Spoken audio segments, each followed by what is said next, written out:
going to Twitch to grab a link, and it's asking me to knock on myself.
So loud.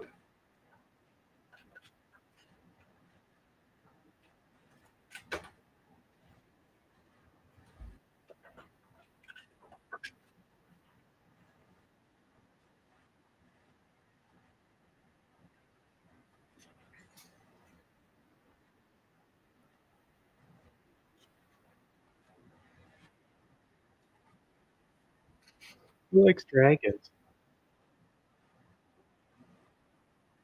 Joe Rogan hits back after criticism from The View. Dragon believer. Okay, let's get to some real news. Jesus Christ. Basically, to this guy, Joe Rogan, who believes in dragons. I checked it. He believes in dragons? He believes in dragons. Did you triple source that? Yes, I did. And he also thinks that dragons, like, I guess, like dinosaur type of animals, roamed the earth when people did. Rogan really leaning into this one by changing his ex-bio to, quote, dragon believer. Joe Concha is a Fox News contributor, and he joins us now. Joe, this is so up. Seriously. Is this why Flint Dibble also wrote a letter to him? Hang on.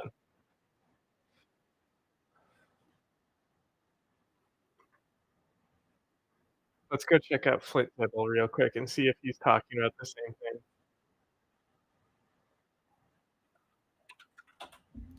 It has to be, right? That's what's going on right now?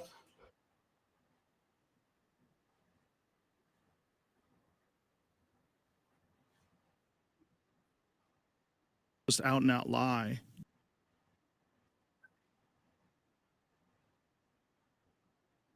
Dear Joe Rogan, last April you gave me the opportunity to come on your podcast and present real archaeology and actual science to millions of people in a debate that I had with Graham Hancock, your friend who you've supported for decades. And Graham, everybody knows you. You've been on this podcast about 10 times. Largely thanks to you, Joe. Oh, I'm very happy. Happy to introduce the world to it. Are we okay, Flint, with the HDMI? I think we've been doing shows together since 2011. You, I think, were one of my first real guests. You might be the first real guest. Because before that, it was just my friends, just comedians. Yeah. Okay. Yeah. And it was all in my house. I think this is not about dragons. This is about something else. Joe Rogan's alley in terms of what he finds funny, to first of all be called a dragon believer, and also to be accused of being an unreliable source of information by the ladies of The View. So what is your reaction to all of this? Oh, yes, Carly. We should absolutely trust The View. Okay, you guys want to understand What is something? happening? This is the reason What why is Fox happening? News' ratings are infinitely better than the liberal media ratings. Because they're both talking about nonsense. But at least this is entertaining nonsense. Do you see what I mean? Like, the nonsense that we just watched on CNN is like the minor differences between Jeff Bezos and Elon Musk, and how we should take these guys seriously, and how they're going to possibly improve the federal government or maybe ruin it. Whereas these guys are just like, Joe Rogan, look at these dumbasses who say Joe Rogan believes in dragons. He only believes in dragons a little bit. Revolutionize the world with electric cars, SpaceX. I could go on with the accomplishments of Elon Musk. I have a question. Oh my God. Do stupid people get to a point in life where they realize that they're, stupid? Because this is what panic sounds like in legacy media. I need to actually dive deeper into this Joe Rogan dragon. Do stupid people know that they're stupid?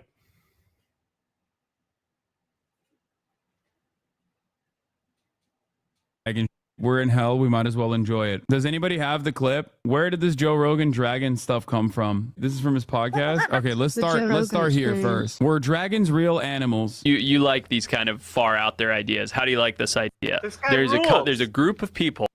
No, wait, or like, okay, this guy is like a legitimate, like, actual fucking animal expert. Like, he specializes in like finding animals that are thought to be extinct, and he's like found animals that were thought to be extinct. That say, and like, if you watch River Monsters, which is also a great show, they go in and they do this whole storytelling and lore behind it, because there's like always folk tales behind these rare creatures, right? That aren't cryptids. So you actually have to look at some of these fucking folklore tales seriously. And that's kind of like, even though you know that it's going to be nonsense, right? that dragons were real, and I'll explain. Ooh. So around the same time period, so to speak, and I'm not one of these people, so I'm probably going to get the details wrong like a little Matthew bit. McConaughey movie right now. Yeah, seriously. But so around the same time period in, I think he's trolling, right? Evidence dragons were real, full documentary. Like, I don't think he actually thinks dragons are real. South America, Africa, all these different, Rome, all these places, images depicted people fighting dragons, right? And every dragon was slightly different, but it was all a giant, scaly animal that could fly. So when you break that down, you think about the fact that large birds had a hard time being fossilized because their bones are so porous, right? So because bones, they have like hollowish bones, they break down very easily and they don't fossilize. Wait, this clip is literally from 2019. I was gonna say, Joe Rogan talking about like whether or not dragons are real or not doesn't seem like new Joe Rogan. It seems like good Joe Rogan, old Joe Rogan, which is why I was a little confused. And when you scroll down, you realize, oh no, this is like, it's not the best Joe Rogan, because the best Joe Rogan is like 2016 era, I think, before Milo Yiannopoulos. Pre-Milo Joe Rogan, like white supremacists always have an opportunity to come and speak to millions of people on my podcast, Joe Rogan. Definitely an older version of Joe Rogan. That was still kind of, fun. So the group that says this, basically they're saying the evidence is the reason there's no fossils of dragons is because they had bird bones and they were actually very delicate animals. But a handful of these small population of these giant flying lizards existed and basically encompassed all these different countries where they all depicted fighting dragons in their own way, and they were all killed off by knights or whatever it is. And then the person who's describing to him the dragon stuff is also not a believer or a committed believer to the dragon theory. What is this? Do you think he'll ever acknowledge you? How hard would you have to insult him? No. Joe Rogan will never acknowledge me because I have insulted him far too much. But I think this is like the exact type of conversation Joe Rogan used to have that wasn't like damaging or dangerous at all. It was just like fun conspiracies that we all like to entertain every now and then. I've done it too. I've done the Mud Fossil University. Has Joe I've Rogan sarcastically aligned myself with this notion, if you recall. ever had a I streamer think on? this type of is fun and totally acceptable. Like, oh yeah, maybe dragons were real, versus there's a cabal of pedophilic Jews that control the media and are also simultaneously, beaming pornography into your brains and also doing unlimited amounts of third world immigration into the country. Like, that is not so fun. That type of conspiratorial thinking is fascist and not good. I feel like we moved on from the haha, funny, cute, who knows, maybe dragons did exist. Imagine a world where they did type of conspiracy theories to the second type. So it's like the science is saying that if there were lizards big enough to fly around and eat people, they didn't have bones that could fossilize. So it'd be like an eagle. Right. And that's why, all these human populations around the world have depictions of them, because they did actually exist. Now, are there any stories of dragons like written like in the times of people that they actually had the written word, or is it just depiction? Okay, so the some of the first written texts we have,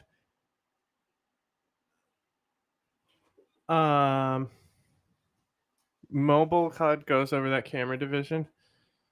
Oh, it won't let me move it to the other side. This is the only place it lets you put it. So I can do it where I'm not there. I can do it over here. Anyway, what was I saying? Oh, yeah. So, like, the first, like, writing we have actually mentions dragons.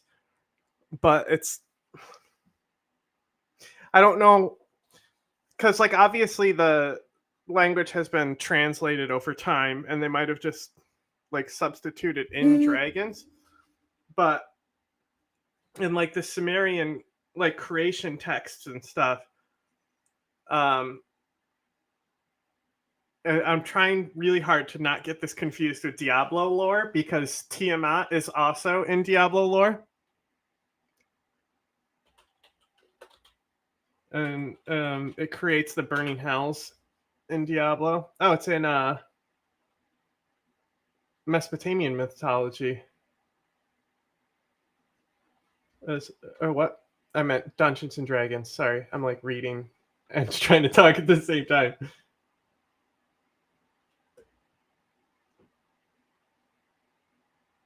Okay. Tiamat is the primordial sea mating of Aspu, the groundwater, to produce the gods of Babylon, which translates to one on high. She is referred to as a woman. Various points of the epic, a number of anthropomorphic features, such as breast and such as a tail.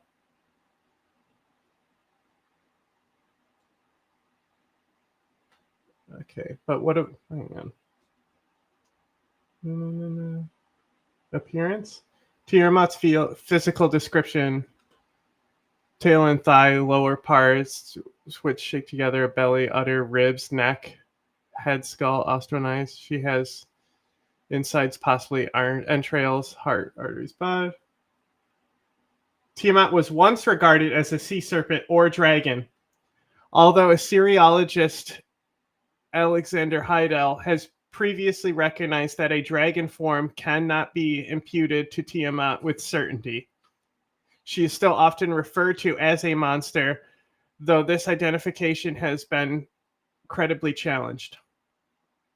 Tiamat is clearly portrayed as the mother of monsters, but before this, she is just as clearly portrayed as a mother to all gods. Interesting. She also, with Tiamat, feathered elder deities. And it has like the Lamu, means the hairy. But I wonder if this Lamu ends up becoming things like Lamias and stuff.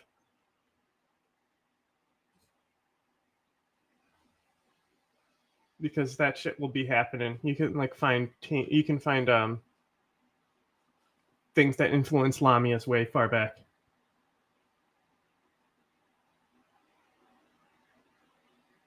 So, anyway, aside from that, there's of course the greatest god of all time, the coolest one of all time, Leviathan, which technically is a serpent, but hey, the Chinese dragon is a serpent, so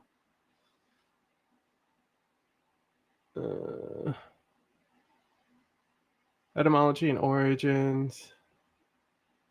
When did you start? When did you exist? Who wrote about you first? Here's it mentioned in Sumerian. Sea serpents feature prominently in the mythology of the ancient Near East. They're attested by 3rd millennium BC in Sumerian iconography depicting the god Ninurta overcoming a 7-headed serpent, which I thought Tiamat was always the 7-headed serpent. But that 7-headed serpent is also in like Revelations and stuff. It was common for Near Eastern religions to include a chaos camp, a chaotic battle between a sea monster representing the forces of chaos and a creator god or culture hero who imposes by force. Yep.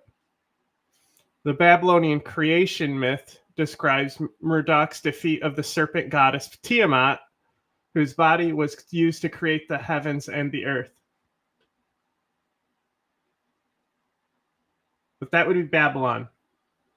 So, like, I think Tiamat is also in Sumerian. And it's the Sumerian that's questioned whether she's a dragon. But by the time of Babylonian text, I think it might be seen as that.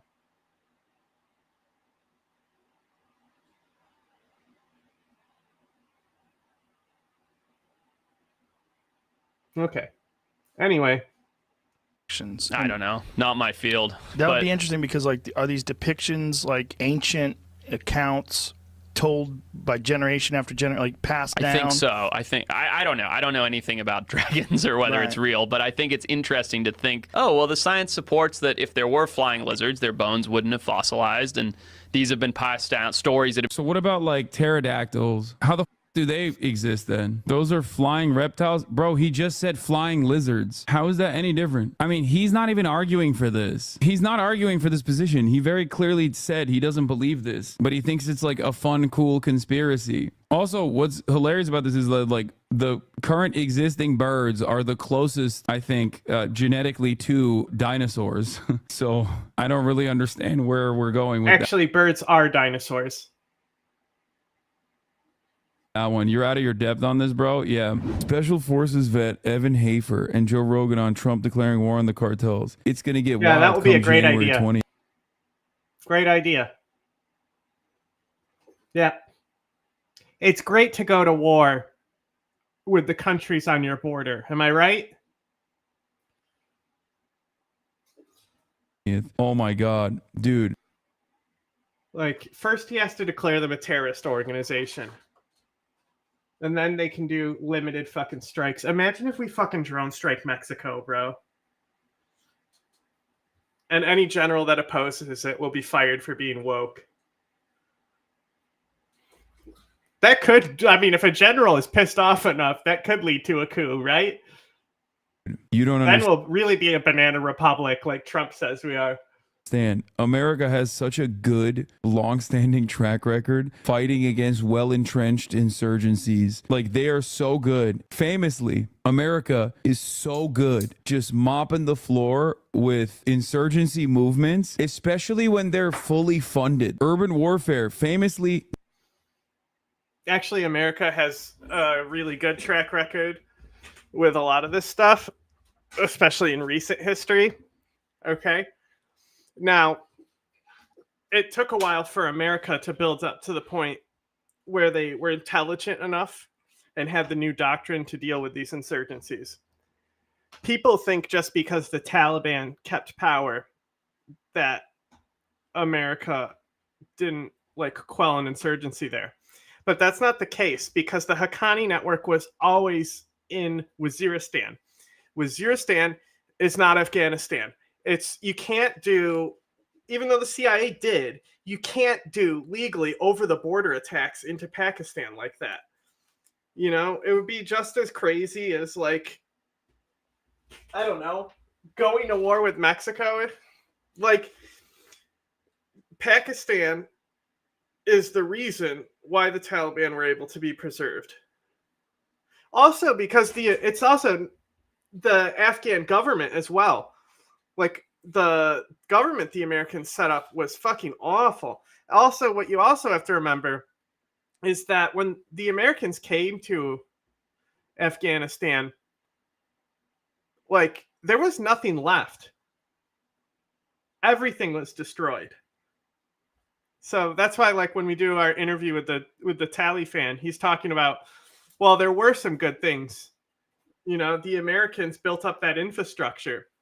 And who knows, like, how much civil war would have continued if the Americans weren't there. You know, there could have been a lot of strife that continued with no urban development. But, you know, like, where are the insurgencies that America was so bad at killing? Iraqi Hezbollah? You know? And, like, if you want to point to Vietnam saying that was an insurgent war, No, it wasn't. Like, the Viet Cong were a fucking army. They weren't fucking like, like militias that are being formed.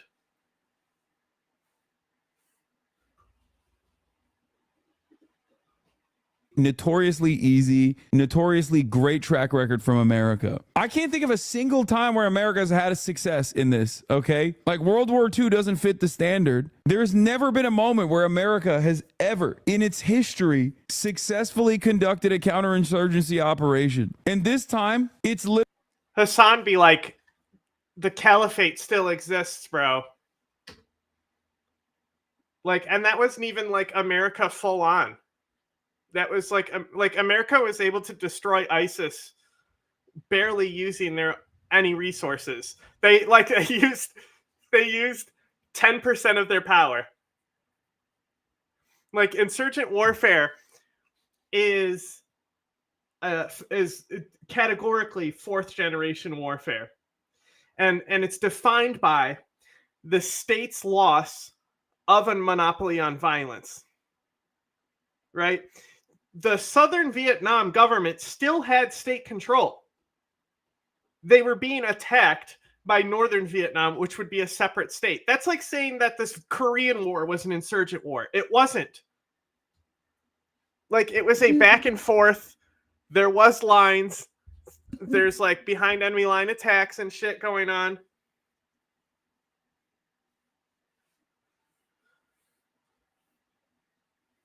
literally dudes with our guns. It's our guns that we gave them. Vietnam?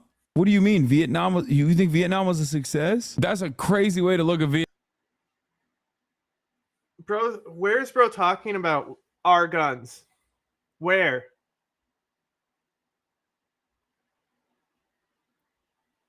Like, bro, the American platform, like, if they wanted to use it, they do. I mean, like, the Taliban special forces still always use them because it's better propaganda.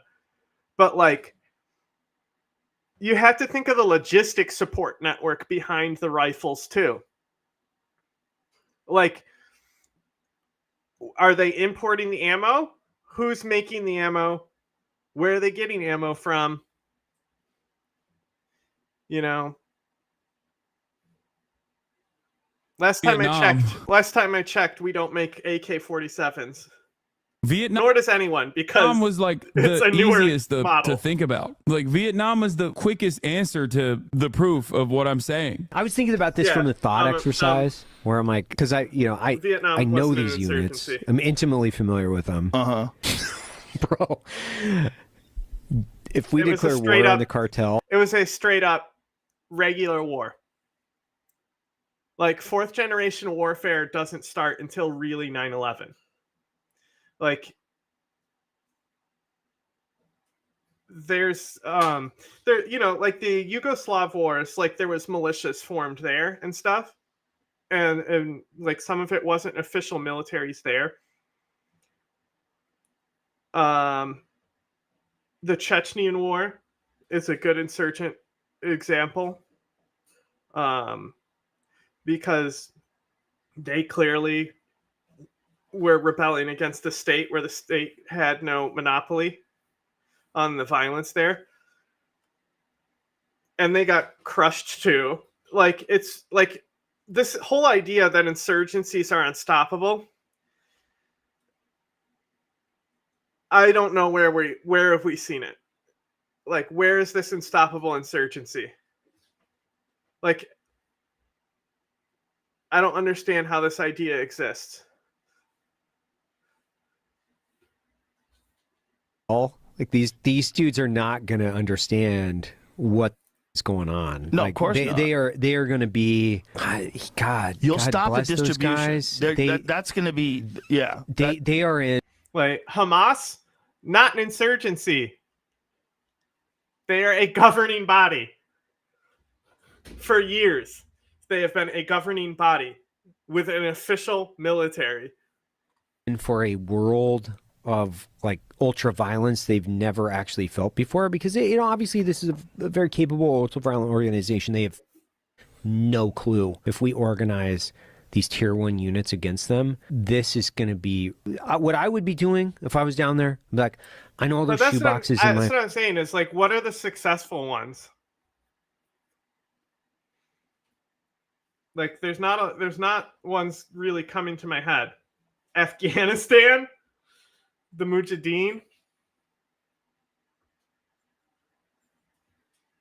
My walls that I'm going to have to collect up, I'd be getting ready to retire right now. That's what I would be doing. Because if Delta Force was hunting me, bro, I would be so terrified. Is that a real thing that they've proposed doing? Yes. That is a real... It's funny to be like, wow, cartels are not ready for ultra violence. It's like, we trained them. What are you talking about? What are you saying? He's like, I can't wait to... Not all of them. Nah. Only the most brutal ones. To see my homies that I trained long time ago using newer weapons that I didn't even know they had. Who proposed that? Yeah, the cartel I'm actually will have American either gear. JD or Trump had said I mean, something. they have like a shitload of like the AT-4 launchers. M60s, they got a shitload of those. But like Texas gun laws have allowed them to equip themselves. Like, the supply chain exists. With the new guy from ICE, like, we're going to mobilize tier 1 units against the cartel. No, what they're going to do is kill a ton of Mexican civilians, because the only way America knows... Why would you use tier 1 units? That's stupid. Also, if your tier 1s don't like kill civilians, Hassan, like if anything, you would use Green Berets here, which I don't think are tier 1. They're like tier 3 or 2. How to wage war is carpet bomb entire villages and call it a day. Never has happened. All the tier 1 operators piss. Never happened. I mean, Vietnam was pretty fucking like that, but that's Kissinger and shit. In their pants because they encountered sniper fire from the tree line. Okay, yeah, that's what we're gonna do. Great example, great argument. This time it'll work, surely. It's stupid. Yeah, they're gonna crash a Black Hawk into a village. Retire. If you guys got some money, man, I would like put that away. Yeah. Like maybe move Jamaica. Open up a restaurant. Go somewhere. Yeah, buy a restaurant. Like, try to go legit. Mogadishu, famously, we just carpet bombed everything. We didn't do risky drops to minimize casualties of the civilians in the region or anything. Because go legit, dude. If those guys are hunting you, by the way, like, you're done. This is such a funny, like, my dad will beat your dad type situation. Oh, dude, have you ever played a Call of Duty campaign? I mean, it's easy pickings, dude. Do you not understand? Like, rated up Delta and DevGru guys getting down south of the border to get some No, but seriously, like, if you use the Green Berets against the cartel, you would have a lot more success than other things. Because there already are militias that do form against the cartel. They just fucking get wiped out all the time. But there have been farmers who like rise up. You just learned the Wi-Fi cuts out in the pisser. But like the Green Berets, like, it's their job to create insurgencies. Cartel scalps only to find a CIA SAG guys already there holding big signs that say you can't kill this guy. Also, we have nothing to do with him. Funny that these 3-letter agencies and IRL Bond villain guys aren't allowed to talk to each other and also don't really care too. So you end up with Abbott and Costello Green Zone style where Pentagon funded guys and CIA funded guys are trying to arrest DEA funded guys. America's attitude right now is basically like, oh, there's a shiny toy that like my neighbor is playing with. I'm going to burn his house down. Mexico's just chilling, doing partnerships with China, developing the nation. Not spectacular, but 2 relatively decent leaders in a row. People seem happier than they ever have been with their, previous governments. And they're like, oh, it's time to destroy them. It's time to literally kill them dead. It's time to everything up. Oh, it seems like they're doing fine. I hate that. I'm going to Anyway, what kill counts them. as an And insurgency and what counts as a success? Policy. I mean, like, Afghanistan versus the Soviets, very clearly a successful insurgency. But then there's other things like the French resistance. You could easily say that's an insurgency, but it still exists in the framework of like third generation warfare, which is why like even phrasing in generations is kind of stupid. Is Hassan saying Mexico's doing okay politically? I mean, they are. So, like, this is another population density thing.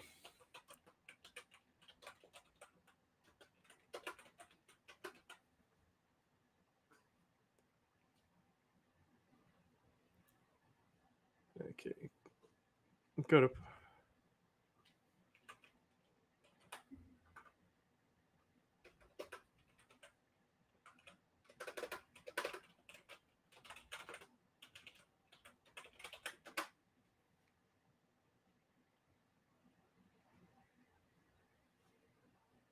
Okay, let me just pull up two different little graphics. Okay, so like population density. So like everyone lives here outside my, oh, hang on. It is sharing. Okay, sorry. Everyone lives right here. Like nobody even lives on the border, right? And this is like really like the strongholds is up here, right?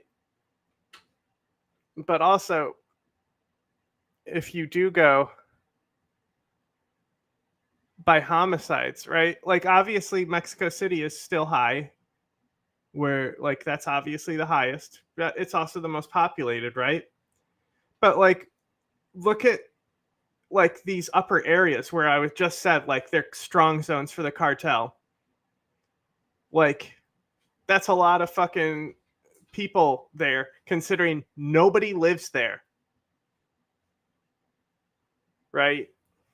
And that's the other thing that's bad with Mexico is the fucking like political assassinations in a lot of these states. But like that's the thing is it's like and it's like if you think of Russia, you know, as like a whole country, like even America is mostly unpopulated in some of these regions. Like Mexico is really just this down here.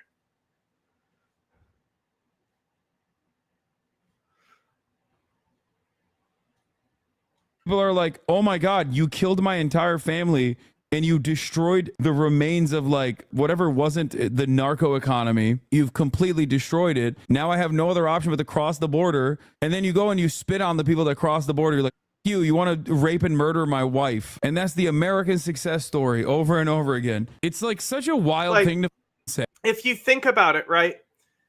Like your priority as a state has to be with the population. So how much resources do you honestly expect the state of Mexico to go solve America's problem, which is drugs? If America didn't have the customer basis, there would be nothing there. It's not Mexico's problem. It's our problem. Like, why should they care? Like, nobody fucking lives in these regions. It takes a tremendous amount of resources to go in there and do raids. You have to have a tremendous amount of intelligence, and then those intelligence people get fucking scalped on video and shit. Say that we have to, you know, bomb Mexico and engage in war with a sovereign nation while simultaneously complaining about undocumented immigrants. Like, how the f- do you think undocumented immigrants happen, dude? Like, people don't want to leave their homes, man. I don't know how I can describe this to dumbass Americans, okay? Like, I came here as an American citizen, right? And even then, it wasn't super easy. You know, you just leave your whole family and you leave your culture, your home, your friends behind to come to an entirely different country. And I am at the tippy top of privilege. At the tippy top of privilege. And even then there was like, you know, some hard choices. These guys are fleeing the death and destruction that America has created in their homes. So much so that they have to leave everything behind and trek on foot through treacherous terrain to go and work for, like, can you imagine the displacement? Pennies on the dollar to get ritualistically humiliated and abused and be outside of the legal system so they don't even have any sort of protection whatsoever, and then they still get spit on after all the work that they put in to have some sense of normalcy. And America goes, you know, those guys, but also let's make more of them. Like, let's just say like it's your goal to be a farmer, and you're Mexican. The place with the farmland, you know, that you could buy up and work. Guess who controls it? You know, like it's not like this is a real thing where, you know, because Mexico, it's actually ranching. You know, they still have like a really cool, interesting cowboy culture in the ranch cultures. And they'll like there's like a lot of exotic meat farms and stuff. Like you can get a farm that will like just do lion. Hardcore shit, bro. And some of those ranchers aren't like you know, like there's been cases, like there's the one famous rancher who did a last stand against the cartel, and I'm pretty sure they killed him. But like he sent all his workers home and like barricaded his own house with a rifle, and like was like just like killing a bunch of them. And then there's the whole Mitt Romney's family, like they got threatened by the cartels. Another thing is resorts in Mexico, all criminal run. So like you'll notice the security at the resorts, you'll see stuff, they'll basically have technicals and stuff sometimes, like the security outside of the resort zone. And it's because that's like literally like cartel assets. And they fucking, so like, as I've said multiple times, the easiest way to deal with cartels is just to make them legitimize, which you do by actually addressing the drug crisis in America instead of doing nothing about it continually and increasing the war on drugs.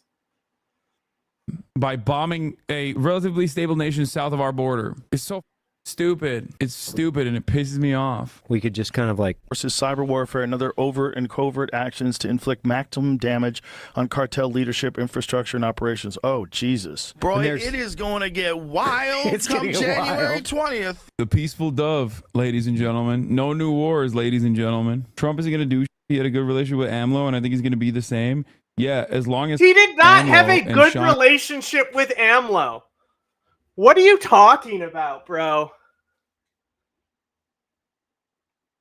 Bomb maintain border patrol, America probably won't do too much about it. So we'll see. AMLO's doing the Erdogan thing.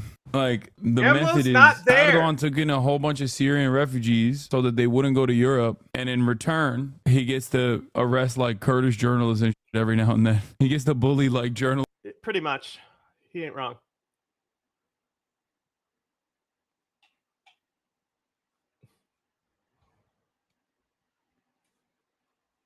Hell yeah, that's what I'm talking about. The goo. The goo.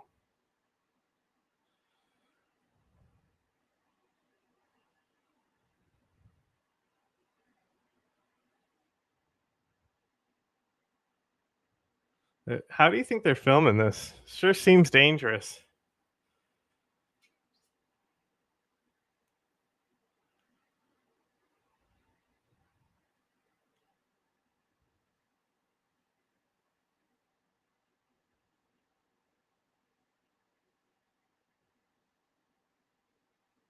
It's got to be a drone, right?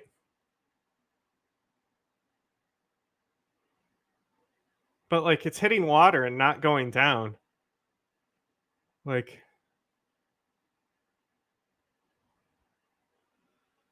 do they make drones that are amphibious? Oh, you know what it was? Camera on a string.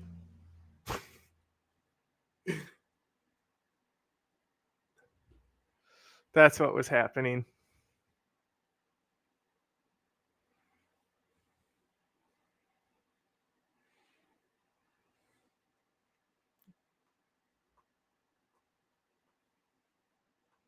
Because I'm crazy and I'm an oversharer. Well, I normally do a little bit of preparation and research for my videos and a lot of production. So what I want fart sound? to do now, because I'm missing out on a lot of videos I've been wanting to make. Stop talking. Shut up. My wife. What am I doing? I wanted to go down here. Click this. No, this.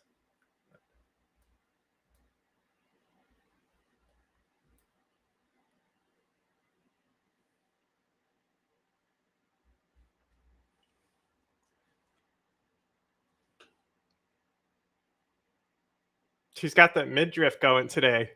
Woo.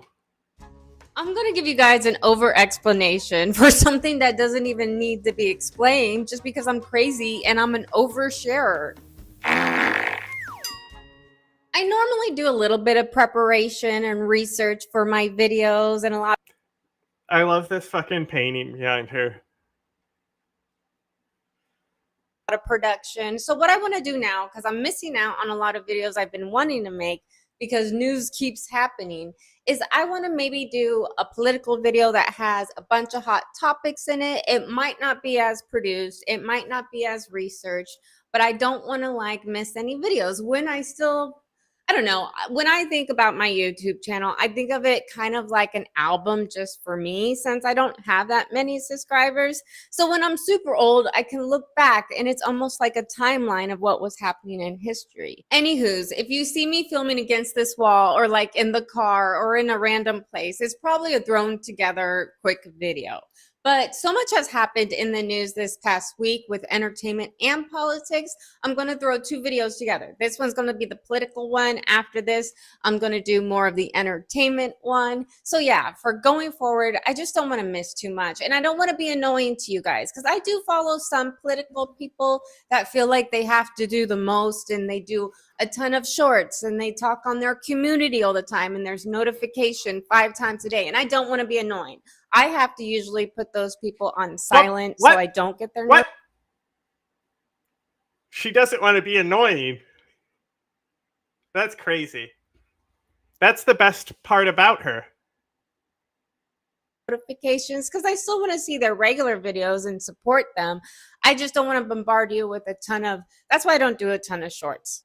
Now, I don't consider myself the brightest bulb in the tanning bed or anything. I just got into politics really when Trump got involved is when I really started waking up and looking at politics.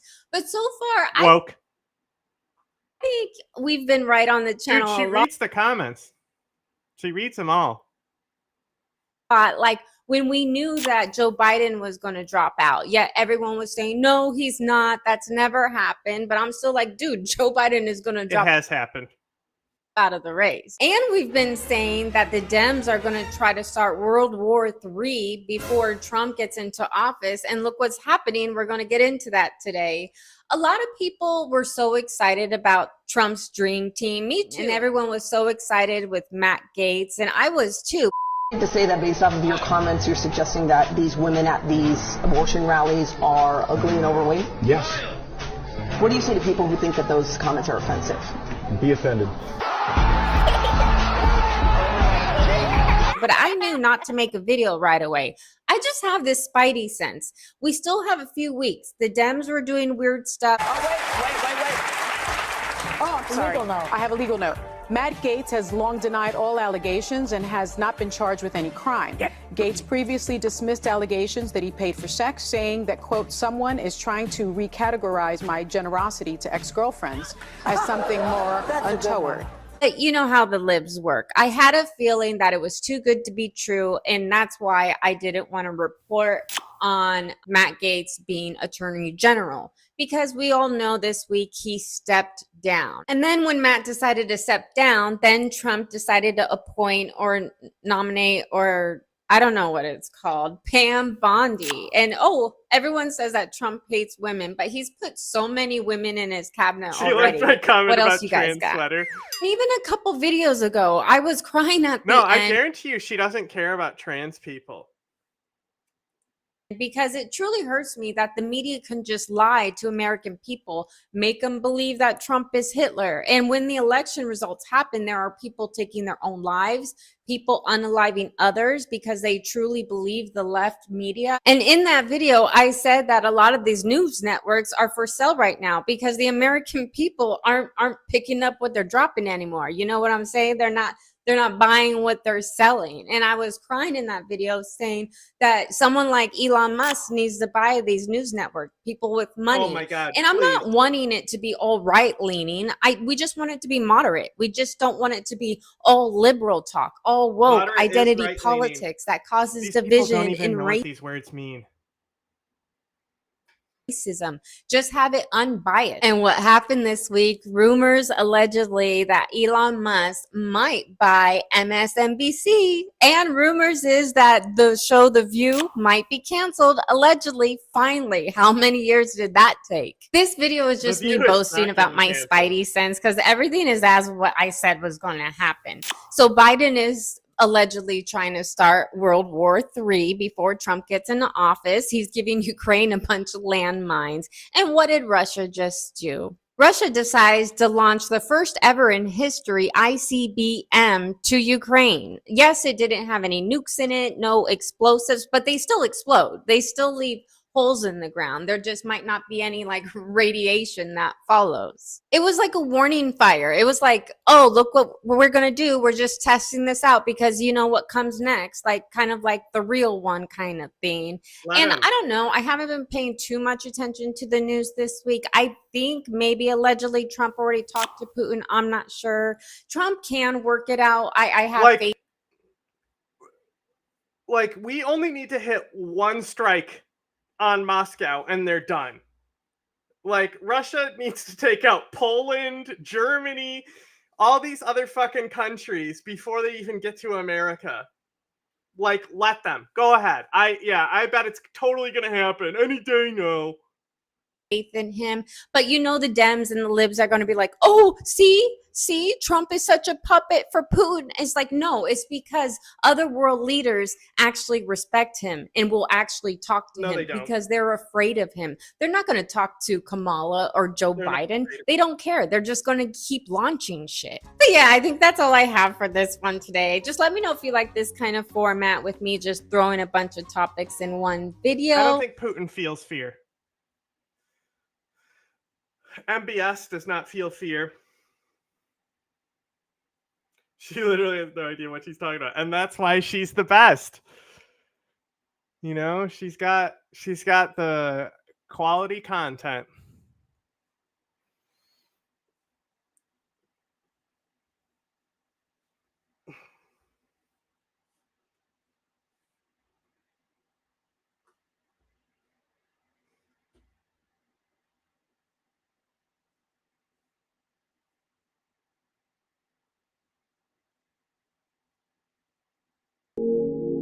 Fuck off, ads.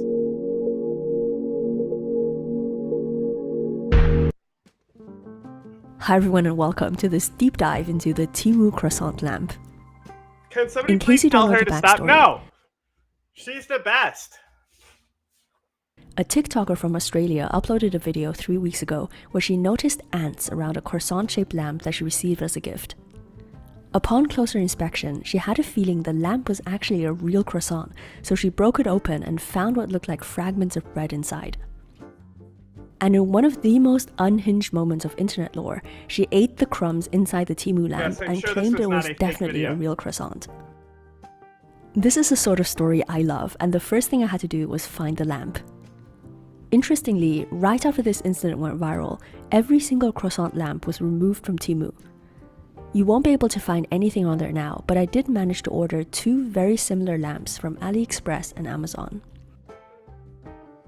First of all, it's important to know that this lamp is a copy of a real product by the Japanese designer Yukiko Morita. In her Pamshade collection, she makes upcycled lamps using bakery goods that would otherwise get thrown away.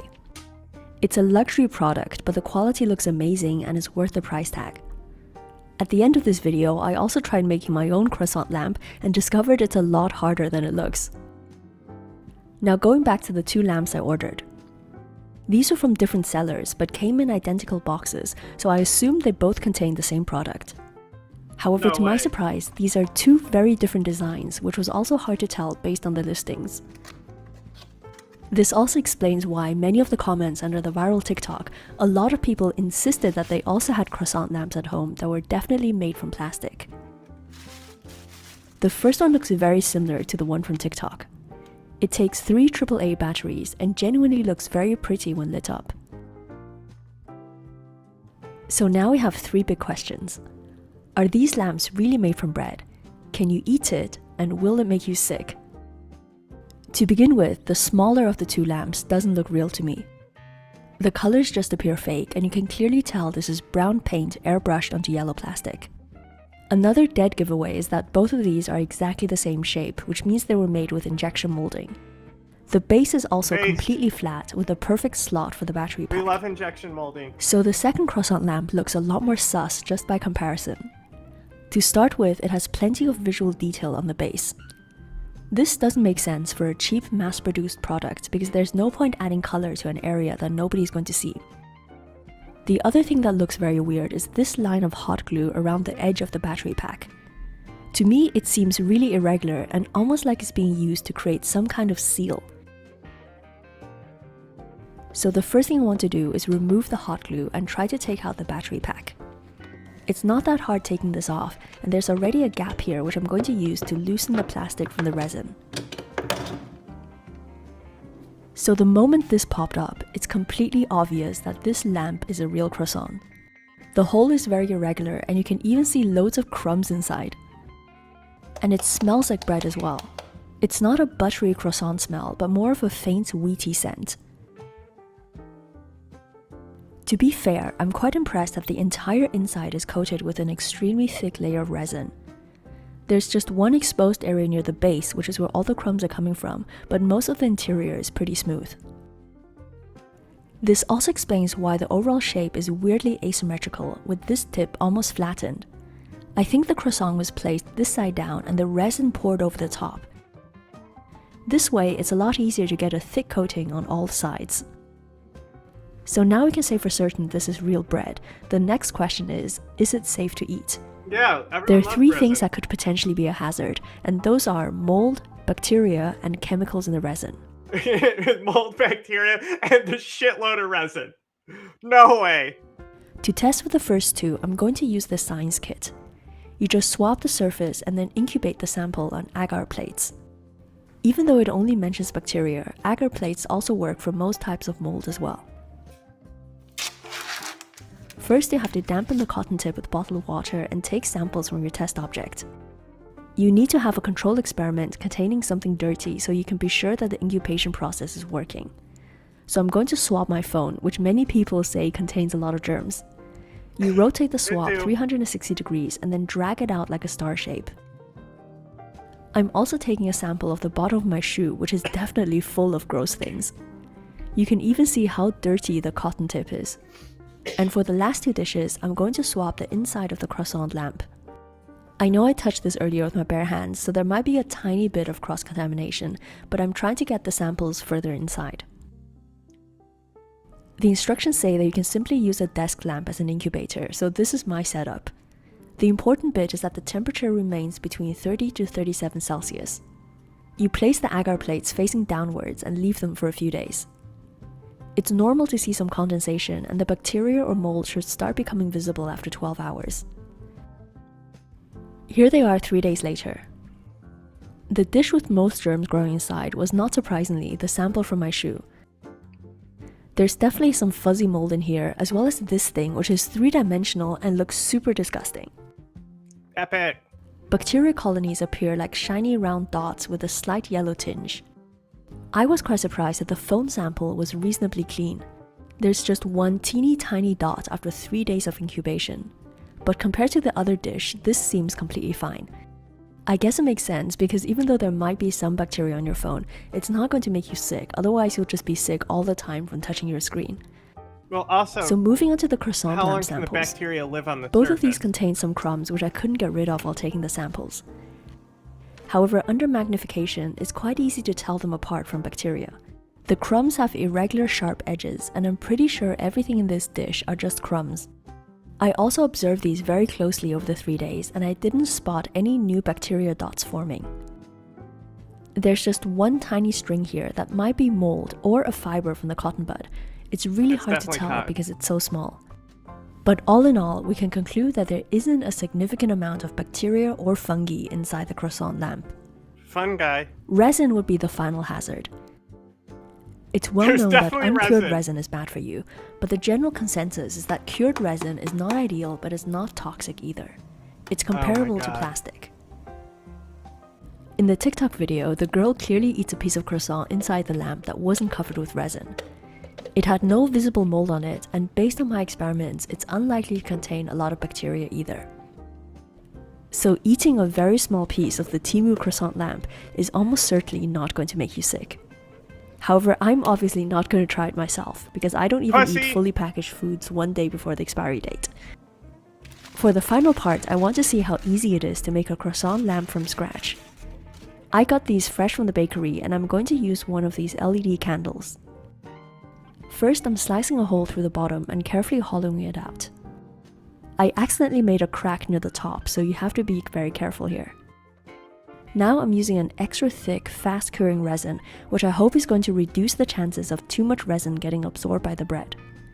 I don't have a way to hold the croissant upright, so I'm going to cut 2 pieces of melamine foam and use these to raise the base. It's not perfect, but it's better than having it just sit in a pool of resin. Now I'm pouring a thick layer over everything and leaving it to cure. I realize that the trickiest part of the process is getting a thick enough coverage on the outside and inside. As you can see, a single layer doesn't look like much, and you can still press the bread down. To be able to use this as a lamp, you have to use several curing cycles, with the croissant carefully positioned so the resin doesn't stick to anything. This is a messy process, and I absolutely understand why the original piece costs over $100. I also got resin in the candle by accident, which meant it didn't turn on, so I had to swap this out. If you're making this by hand, then it's tricky to ensure the opening is exactly the right size for the battery pack. I inserted the candle before the resin cured, but obviously that resulted in some of it getting inside. The flame is not very bright either, so you'll either need a larger light unit or remove more bread so the top layer is extremely thin. I tested the LED candle with the original croissant lamp, and it's actually a lot brighter. This means the upper layer is much thinner to allow more light through, but it's also very fragile and difficult to achieve.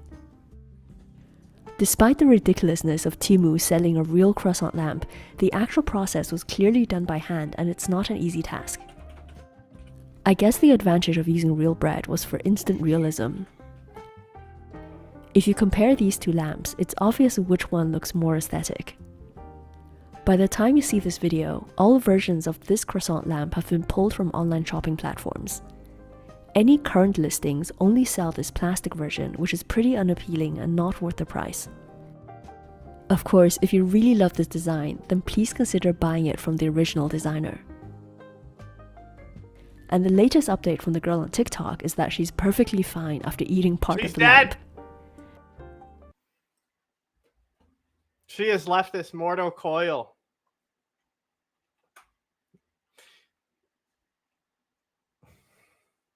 Okay, so from what I got from that video is eat resin. So I'm gonna write a comment. I'm gonna go eat resin now since you said it was fine.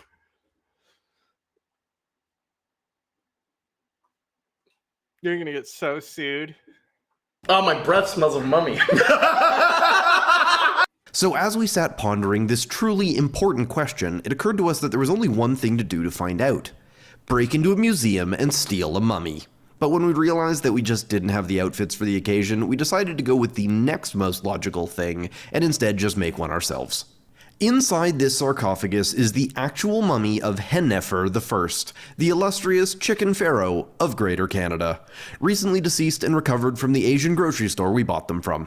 While their origins may be humble, as far as we know, this is the most accurate recreation of the Egyptian mummification process that has been conducted in thousands of years, and we spent the better part of 8 months making it, and we may have gone a little bit overboard.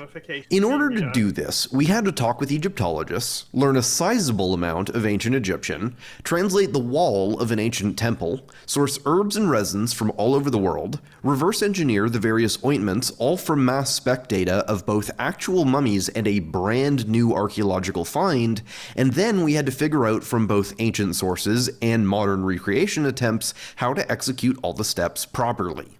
On top of that, we created a huge collection of grave goods, our own embalming tools, canopic jars, amulets, and the beautiful sarcophagus covered in actual spells from the Book of the Dead.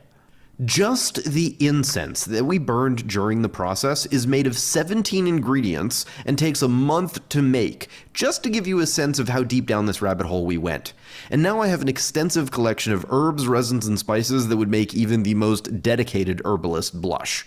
Though I am pleased to report that even after all of this, none of us have been haunted by any ancient curses, so we take it to mean that we've done it correctly. But before we get into making our mummy, What did I do? You hate? Is this about a nut? Or the Timu lady? were people eating them in the first place? As I said, it was because of a bad translation. The Egyptian word for mummy wasn't mummy, it was actually sa'af. However, in the region, there was a black tarry petroleum product called mummia that had been used for centuries, the same way that we use products like Vaseline today. It makes a great sealant for wounds and was sometimes consumed as a tincture. Though, like all petroleum sources, the supply of mummia eventually dried up. And then, when Latin translators in the 12th century were trying to explain to people what mummia was and that they'd like to buy some, it got confused with the black resin found on mummies. Think about it, if the only description you had to go on was a black resin found in the ground with healing properties, you can see that it might be possible to mix that up with a black resin you found in the ground that happens to be encasing a weirdly well-preserved body, and in a special decorated magic box. Maybe it's a bit of a stretch, but Google didn't exist back then, and mistakes can happen. But that mistake led to an absolute shitload of cannibalism. So, better to maybe double check these things in the future. And with all that trade, tens of thousands or potentially millions of mummies were dug up, chopped up, and sold for parts. It was such a common practice that it was mentioned by Shakespeare, and it was those body parts that became the source of a really gross pigment aptly called mummy brown that many artists used to swear by. Remember, mummies are only rare because people ate them. And while this whole introduction may seem utterly revolting, and I mean, yeah, it is, you need to keep in mind that these bodies they were digging out of the ground weren't stinking corpses. On top of being weirdly well preserved, they were reported to smell awesome.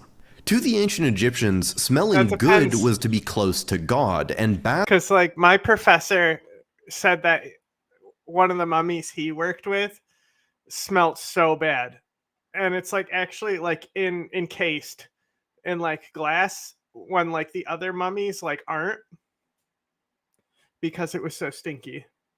But I guess basically something like moisture had gotten in. Bad smells were associated with evil and darkness, so the process of mummification evolved over thousands of years to take a corpse which would otherwise rot and stink very quickly in the hot desert, and instead preserve it as quickly and efficiently as possible, while also making it smell as good as possible. And even ancient mummies were said to still smell faintly of spices or cinnamon even thousands of years later. So how do we make a mummy? Well, let's consult the assembly instructions. As you can see, there's a few things we need to prepare in advance. The first is, of course, the body. As I mentioned earlier, we're using a chicken from the grocery store, which means we won't have to remove the organs as that's already done. That's probably for the best, as this video already has a lot of bodies and corpses, and the demonetization robot is probably already having a fit. As such, our instructions reflect that and assume an empty body. Also, we won't need to remove the brain, as the Egyptians would leave it in for anything smaller than a sheep. It was removed primarily for considerations of rot, but if the animal is small enough, it'll dry fine and not cause issues. For that drying, we need an enormous quantity of a mineral called natron. This is a special salt that will be used to both fill and bury the body in to suck all the moisture out of it. We ended up needing over 60 pounds just for this small bird. We'll also need a variety of different ointments, oils, herbs, spices, and infusions to treat the body at the various stages, as well as a special glue to affix the bandages at the end. Unlike in the movies, where the bandages look like they're just wrapping toilet paper around a corpse, real mummy bandages are heavily glued on, practically encasing the body in an airtight glue linen composite. And speaking of which, we'll need a ton of linen for various parts of the process as well. The main resource we used when designing our process process was the past work of two groups who've attempted to make mummies before. The first comes from the olden days of 1997 and was the first attempt at complete human mummification, replicating the original process. However, it being the 90s, the quality of digitizing methods means that all of the images from the paper, and those shown during a talk the lead researcher gave, were incredibly blurry or looked like photocopies of photocopies. But it did contain a wealth of information on the mechanics of the process. The other group was led by a researcher named Dr. Salima Ikram. She's a specialist in animal mummies and wrote several papers about her attempts at the process, and she was kind enough to send them to us when we contacted her. Of the various papers she wrote, probably the most detailed was her team's attempt at mummifying a sheep, titled From Meadow to Embalming Table, which might be the cutest paper title I've ever seen in my life. But in her earlier work, she also mummified a rabbit, a cat, and some fish as well. Alright, let's get started by preparing our natron. Normally this is a mineral that was mined in the Natron Valley and is leftover residue from dried up lake beds. It was not only used in mummification, but as an everyday cleaning product as well. And without realizing it, you've used the modern equivalent, because the chemical composition of natron is about 84% sodium carbonate, also known as washing soda, 14% sodium bicarbonate, also known as baking soda, and 2% sodium chloride, also known as table salt. So to make our natron, we just have to mix those things in those proportions. We repeatedly added small amounts of each, cycling through the various ingredients while mixing to make sure the blend was homogeneous. And this was our first hint at just how unbelievably labor-intensive this process was going to be. With our natron prepared, we can work on the body. Normally, there would be organs inside that needed to be tended to, and this brings us to the topic of canopic jars. Here's the set that we made for our mummy, but you may be surprised to find that a lot of the time there were no organs in these. Originally, the organs would be removed and dried in natron with the rest of the body before being put into jars. And the exact number of jars and the depiction of the gods on the lids changed a lot over time. In fact, originally they literally were just jars with very little ornamentation. But as history stretched on, a new process was developed. Rather than carefully removing the organs, cedar oil was just pumped into the corpse via their butt, and then they were plugged up like a bottle of champagne. Once the bottle had been dried in the natron, the internals will have liquefied, and could literally just be drained away. Again, much like a bottle of champagne. But the tradition of canopic jars stuck around, so eventually they became not even hollow jars, but rather just votive statues. Since we're using a gutless bird, we're going to be using the jars in that spirit. We went with the 4 classic sons of Horus for our lids: Duamutef, Kebesenuf, Imseti, and Hapi. So with no organs to deal with, we can just start by directly washing the body. We start with a solution of natron we prepared and use it to thoroughly rinse the body inside and out. Hold the legs, please, so I can get a hand in here. I gotta pour in his bottle. Is the sloshing Where'd all the water go? I don't know. Maybe it came out the neck. It came out the neck. It came out the neck. If this was a human, you can immediately see that this would require multiple people to do. As we learned firsthand, mummification is not a lone operator kind of deal. It's done by a large team that scales based on the size of the animal you're working on. An ox, for example, would need a lot more people to maneuver than a small bird. After the saline natron rinse, the body was dried off and we prepared the next wash. In this case, white wine mulled with myrrh and cinnamon. We wanted to use date wine as that would have been more accurate, but we couldn't find any and never had time to brew our own. We did, however, use the highest alcohol content wine we could find. Again, the body is rinsed well and scrubbed inside and out, before being dumped out and emptied, then once again carefully dried. As you might imagine, this is not a dignified part of this process, and one where it's a little hard to keep one's composure. That's the shot I'm looking for. The last wash was actually done with an oil, in this case, cedar oil. This immediately starts to make the skin look more golden, which the Egyptians would have appreciated, and it helps the body to smell much better. Especially if the corpse was a little bit old, this small treatment would go a long way. But also, cedar oil has strong antimicrobial properties, so also acts sort of as a disinfectant. After it's been properly anointed, the internal cavity was stuffed with linen bags filled with natron. These are simple to prepare by just making squares out of linen, putting some natron on top, and then tying it off with string. And these are incredibly common to find in mummification caches. Then the body was secured to various bits of wood so that it was basically in the position we want it to be once it's dried. If we don't do this now, the body is going to be way too stiff once it's dry to reposition, so it'll be stuck in whatever pose we bury it in. Another interesting note is that the traditional drying period was 35 days in natron, followed by about a month of further post-processing treatments and air drying, though this all could vary. This is because at about 35 days, an average human body should be just dry enough that it can be still mostly repositioned, but dramatically lighter and easier to maneuver. Any more and it gets too crunchy and you risk breaking things. Though since we're doing such a small animal, our bird will be fully cooked by 30 days, so we have to do almost all of the positioning in advance. But with that, it was time to move her into the drying chamber. This box was specially made for this purpose, though the ancients would have likely just done this outside in tents. We wanted to have a ventilated box so that if it starts to stink really badly, as some of the papers mentioned, then we wouldn't be stuck in a disgusting lab for the whole month it was drying. We also added wooden slats so that we could get a couple of inches worth of salt underneath the corpse rather than having it sit on the bare wood. And this is the same way they did it in ancient Egypt. If you think about it, any liquid is going to want to seek the lowest point, so this salt will be doing a lot more of the absorption legwork, much more than the stuff on top. Once we had a nice bed of salt, the body was carefully positioned and then slowly buried. In total, we used between 50 and 60 pounds of natron for this tiny bird. A human would need anywhere from 300 to 700 pounds worth, though in theory the salt could be reused and re-dried, though I cannot imagine how bad it would smell after a couple of uses. At this point, all we had to do was light up some incense and let it cook.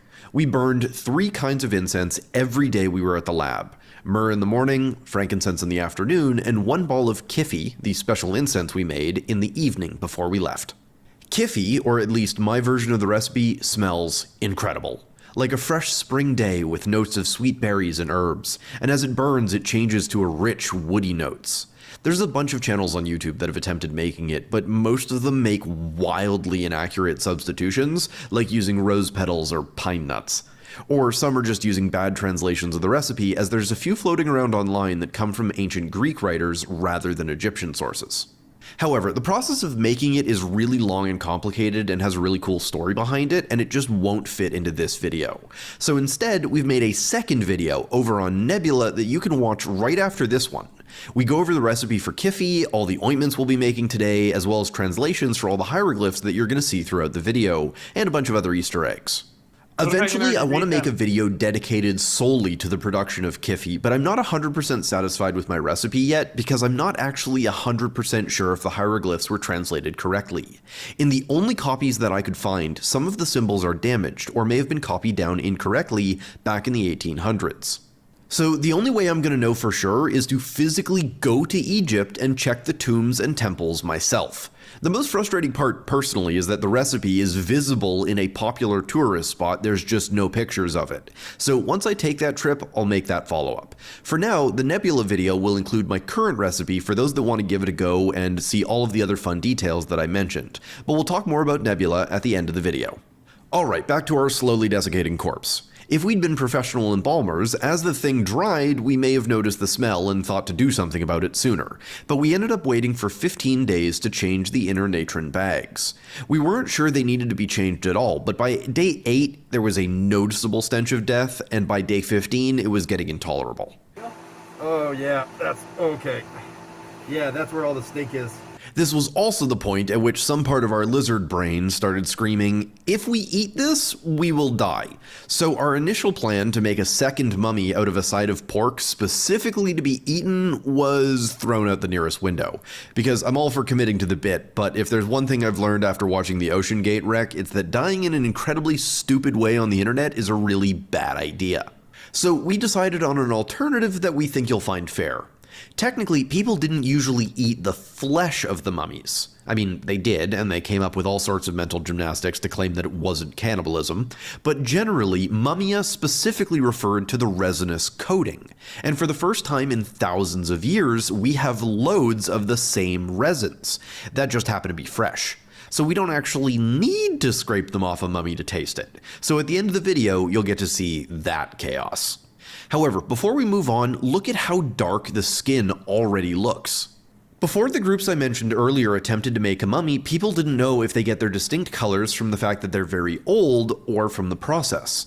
But every study that's been done, and I mean you can see the same here, shows that the process is what makes the color. And this was something that we noticed multiple times throughout this experiment. It seems a lot of why mummies look like that comes from the process, not their age. They look like this even brand new. After reburial and natron, we continued lighting incense and waiting for another 15 days, by which time the stank had largely subsided. But before we unearthed it again, we prepared all of the various ointments with the exception of the glue, which was prepared only on the final day when we wrapped the mummy, which is coming up later. Speaking of the ointments and resins, how did we actually figure out a recipe that's been lost for thousands of years?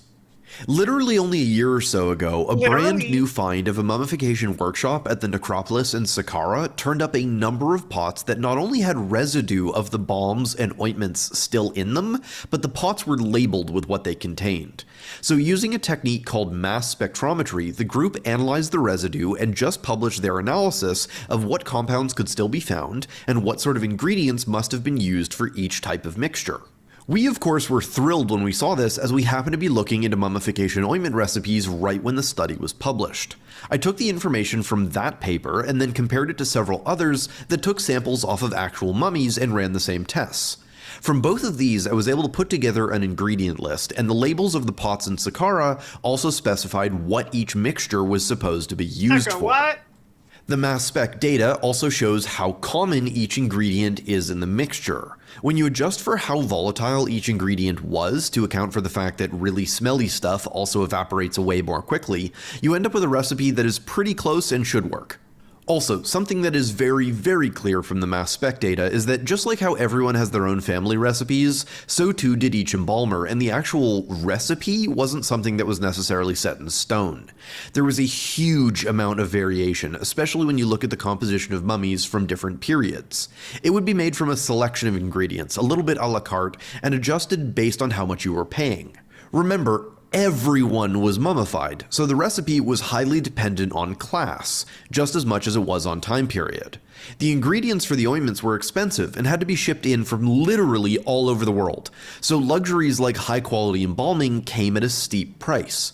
As such, we tried to emulate recipes that might have been used on someone rather wealthy or on one of the sacred animals. That way we could explore the whole gamut of ancient smells. Bro, imagine we made an animal 5 getting a better different funeral. mixtures, 4 ointments and 1 glue. The first 3 ointments come from Saqqara research and were noted as bandage treatment, skin treatment, and face treatment. The cedar oil wash we did at the beginning of the process also came from the same research and a pot labeled to wash. The last ointment, called majet, is one of the sacred anointing oils, and it's used for the top of the head, palms, and feet. They're all made of similar ingredients, and the base for all of them is tallow. The Egyptians would have used ox tallow, but I couldn't find any, so I just went with beef. But you can actually tell specifically that the animal fat comes from a ruminant animal just from the mass spec data, which I thought was really cool. To the tallow, various amounts of different resins and oils are added. These include ones from the Philippines called alemi, pine resin from a specific species that grows near Egypt called Aleppo pine resin, mastic gum from pistachia trees in Greece, as well as cedar and juniper oil. I also used moringa oil as a neutral thinner for some of the recipes, and also some called for beeswax. Each of the solid ingredients were ground in a mortar and pestle to help speed up how quickly they dissolve, as otherwise it can take a really long time. In order to heat and melt everything, we created a sort of ye old Bunsen burner and stand using an oil lamp and an upturned terracotta pot. All things Egyptians definitely could have made, though we don't know if this is how they heated the mixtures. But this is a reasonable choice and it gives fine control at low effort. We also use these cute little terracotta cups as our brewing vessels, so it's only stuff that they would have had access to. As we worked, we would regularly consult the papyrus scroll we prepared with the recipes to make sure that things were being measured out correctly. Generally, we would add the tallow first and then the various The fucking effort. Bro just pulled it as we would go. We had a fucking papyrus scroll. It was legitimately papyrus. So I want to know, did they buy the papyrus or did they make that Cute too? little terracotta cups as our brewing vessels, so it's only stuff that they would have had access to. It's not As we difficult worked, to we make. would regularly consult the papyrus scroll we prepared with the recipes to make sure that things were being measured out correctly. Generally, we would add the tallow first and then the various resins and oils, and then just heat and mix everything until it was combined. The differences between the treatments are as follows. The skin treatment is much runnier, as we want it to soak into the skin to return some suppleness and motion to the body so it can be finally positioned without cracking.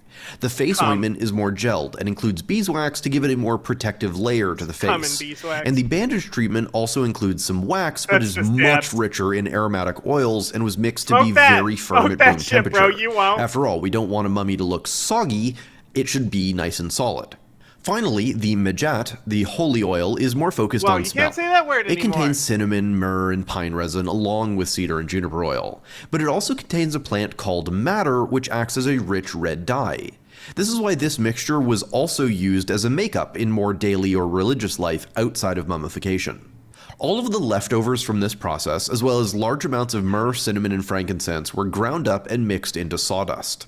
This will be stuffed into the body cavity to prevent it from collapsing, and it goes a long way to hide any remaining smell emanating from the putrefied internals. With all the ointments and other materials prepared, it was time to unearth the body.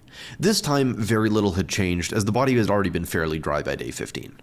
We then spent the better part of an hour or two carefully cleaning the natron off of and out of the body. This meant chipping off the larger pieces, as well as using brushes, scoops, and pokey tools to get off as much as possible. It was slow work, but in the end we were left with a thing that already looked a whole lot like a mummy, but its transformation was only just beginning. Now it's time to oil it. We started with the Majat, oiling first the comb at the top of the head, and then the tips of the wings, and finally the feet. Though even anointed in holy oil, I don't think these gnarly gangle toes are going to be breaking any records on wiki feet anytime soon. Next up, it was time for a little facial for our queen. In humans, the eyes typically would have been removed and replaced with fakes, but our bird actually kept theirs intact, and so it just didn't seem necessary. After their facial, it was time for the full body treatment. The skin treatment was melted first because we really wanted to soak in, but at this point something interesting happened. As we coated more of the body, the smell started to quickly disappear and be replaced by the pleasant smell of the ointment, and it started to look more and more like a nice roast Peking duck, which was a weird bit of mental dissonance, especially with the interesting bouquet of smells in the room at the time. But from this point on, it only began to smell better and better as more of the process was completed.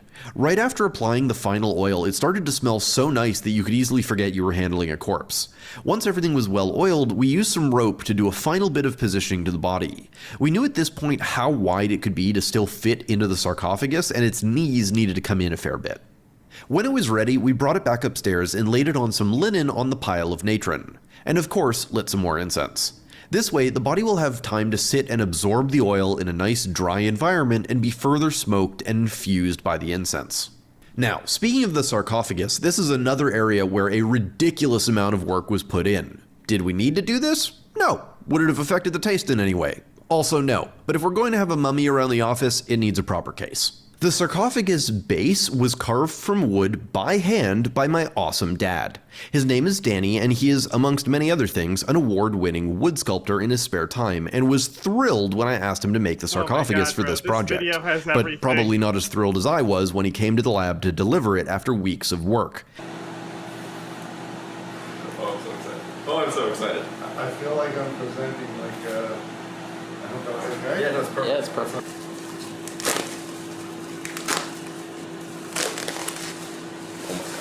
Okay, lift out the plastic. Yeah, alright.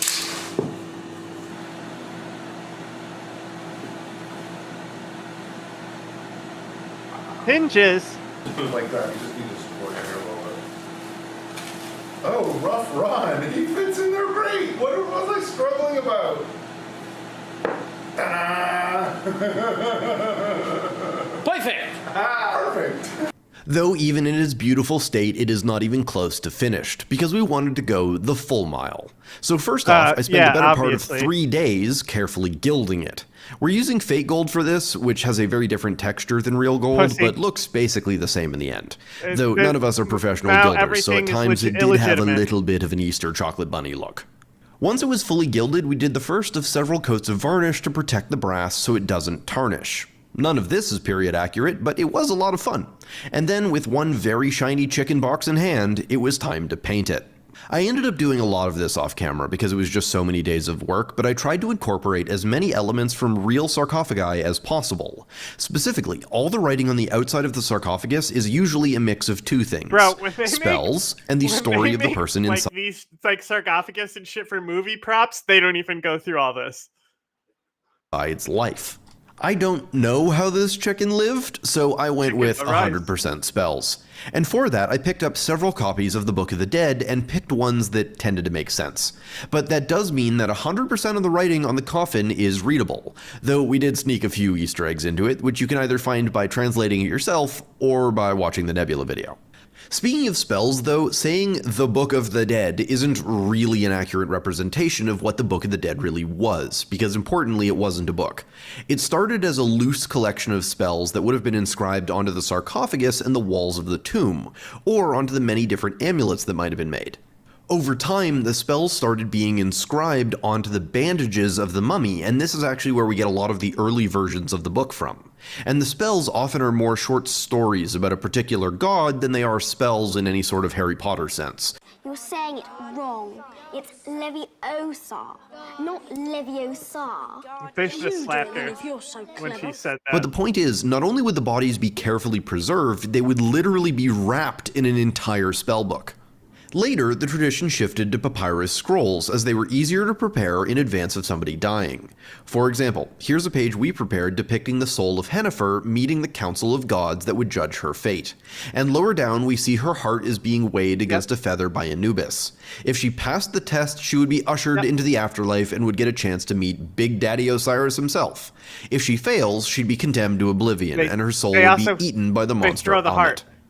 The various spells of the Book of the Dead are meant to help the dead pass this and many of the other tests on their journey to the afterlife. So having a copy either literally wrapped around you, or at least on hand in your tomb, was supposed to be like keeping the instruction manual with you so you don't mess it up. To keep in that spirit, we spent about an hour inscribing as many of the bandages as we could with various spells taken from the Book of the Dead. The bandages were made from pieces of linen that were torn to the right size. For many mummies, the bed sheets of the person who died were torn to produce the bandages for the dead, but for those more well off, pieces of linen of the exact correct width were directly manufactured as to not have a frayed edge.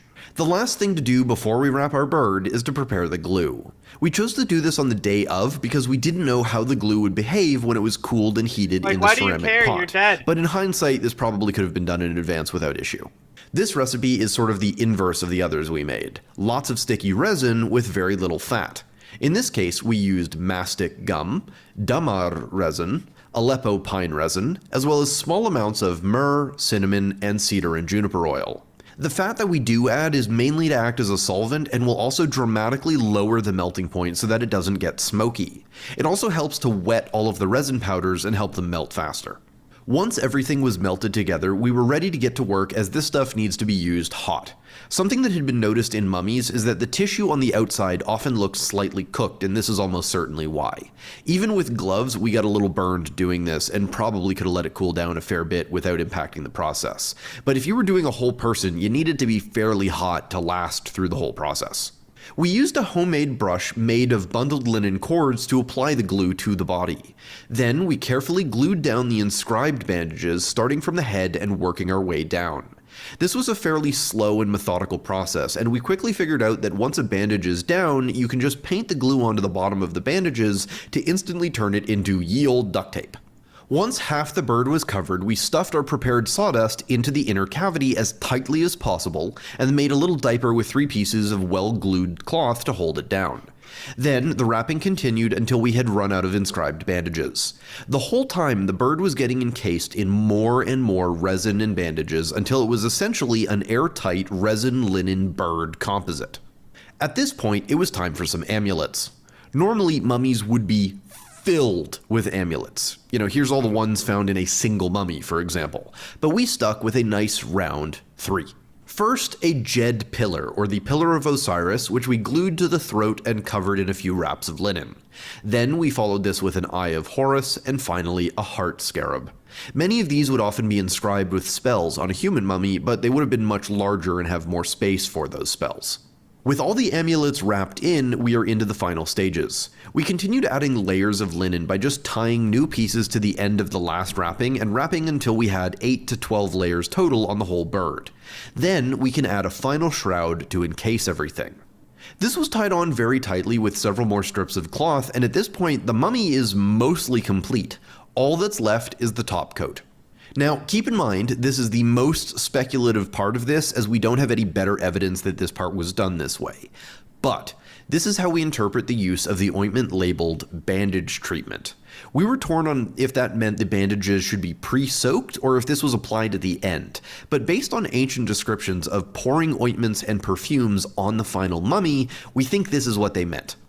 We heated the mixture until it was molten, so that way it'll soak into the linen when we apply it. This batch has extra of the cedar oil in it, as this will be the layer most exposed to air and liable to rot, so the antimicrobial and antifungal nature of the resins and cedar oil will help prevent that.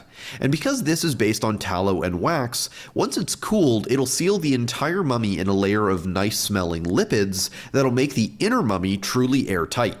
A fun bonus we weren't expecting was that the second the oil hit the linen, it immediately looked pretty much the exact color of ancient mummies. So once again, the color of mummies really does seem to come from the process, and the fact that they look the same, brand new, or thousands of years old just goes to show how successful the process was at preservation. All that was left now was some final ornamentation. First, we included an inscribed ceremonial obsidian knife.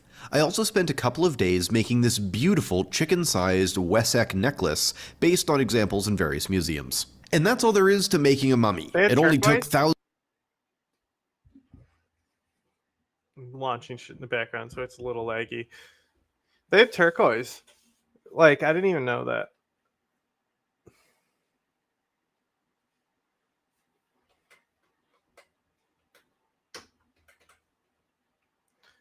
As I've said before, I think turquoise is ugly.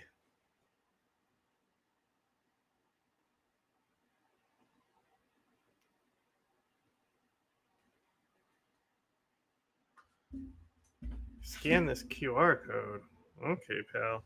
Whatever you say.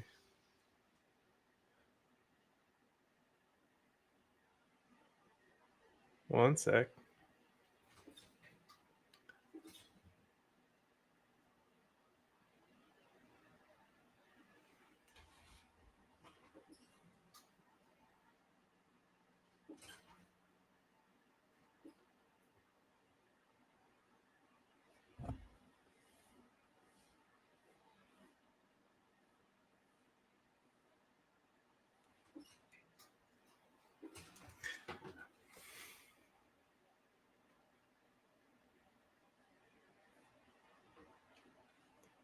Shit's annoying. It wants me. It's like, create a whole account. Fuck off. I already have an account and I don't remember the password.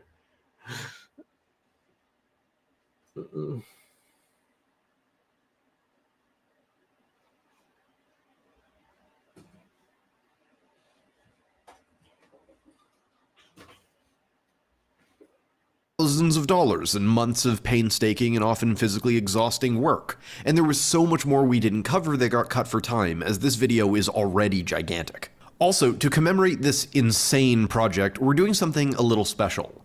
You've seen the set of mummy assembly instructions we've shown throughout the video. They're screen printed on actual papyrus from the only remaining papyrus farm in Egypt. No way. And for only the next 2 weeks, you can buy one for yourself in one of 3 amazing colors: black, red, or blue.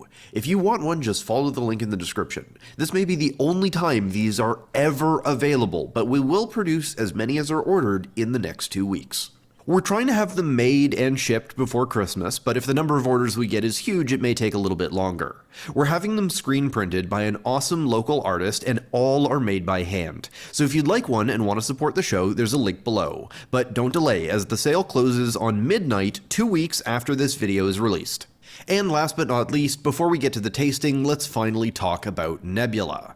Nebula is the amazing creator-owned streaming platform that lets you watch videos from us and many of your other favorite creators totally ad-free. And we are so excited to have joined the Nebula fam. Videos are not only uploaded to Nebula first, but bonus content like the companion video or extended versions of videos can be found there too. And that's not even all of it. There's also Nebula originals that can be found there, like world-class documentaries and all kinds of other great content. Because the content is all completely ad-free, Nebula is based on a subscription model. But if you go to nebula.tv/thethoughtemporium, you can get a yearly subscription for 40% off, and as low as only $30, or about $2.50 per month. What makes Nebula unique is that, unlike other sponsors of the channel, we are part of Nebula, and Nebula works really hard to help support the creator economy and the creators you love. So not only do you get the awesome viewing experience and a ton of bonus content, your subscription helps support many of your favorite creators. So sign up today at the link below and check out the bonus video right after this one for more cursed mummy goodness. Alright, let's get to the part you all came here to see. It's tasting time. Now, we're not about to just go licking a jar of ointment. Traditionally, it would have been given as a tincture, so we picked up a bunch of jars, shot glasses, and a big bottle of vodka. We put a small scoop of each of the ointments into about 150 ml of vodka, then gave it a good shake. The plan was to make and taste 5 tinctures made with the different mixtures, and then, at the end, a combination of all of them as our synthetic Mumia Vera for the ultimate cursed cocktail. So as to not get poisoned, should any of this not be edible, the plan is to take a sip and then immediately spit it out. But with all of our tinctures poured, there was only one thing left to do. We've managed to talk our way to this point. Oh. This is the we're like, haha, wouldn't it be so funny? Well, I wonder what a mummy tastes like. And then we spent thousands of dollars making one, and here we are. And now we have to actually taste it, and oh god, there's chunks in this. Do we start with skin treatment? Do we just what do we think? Yeah, let's go down the line. Yeah, don't try this at home, kids. Bottoms up. Bottoms up.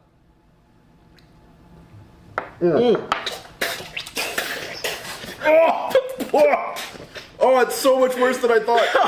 Oh, Jesus, and it just gets worse. Spicy, actually. I know, why is it spicy? So this one is, what is this one? This one is face treatment. Ah. All right, this is like drinking mascara. Yeah, it's like medicine. Yeah. Oh, it's worse. Oh, it gets worse. No, the first one was worse. Yep, first one was worse. All right, Majet time, boys. So this is the cedar, not the cedar. This is the cinnamon one. This one's gonna be weird. To our health. Health. All right. Here we go.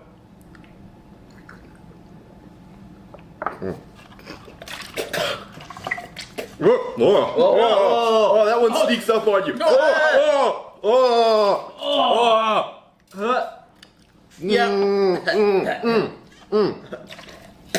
Oh, Jesus Christ. This is my kink. That one was not good. No, we knew it was going to be bad. It was not good. It was not good. No.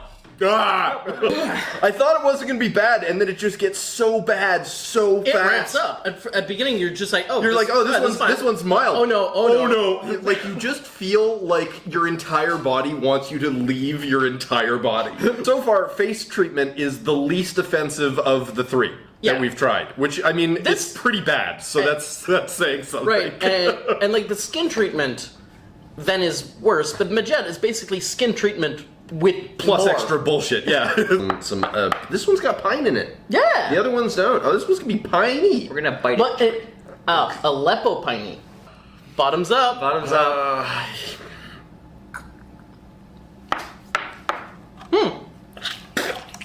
I mean, that one was fine. I've had worse tasting shots. Yeah. At the bar. That was actually fine. It's not good. No, but I've had worse at the bar. I feel like I feel like after the Majet, anything was going to be better. Say that. It's not counter chickens. We still have the line. Okay.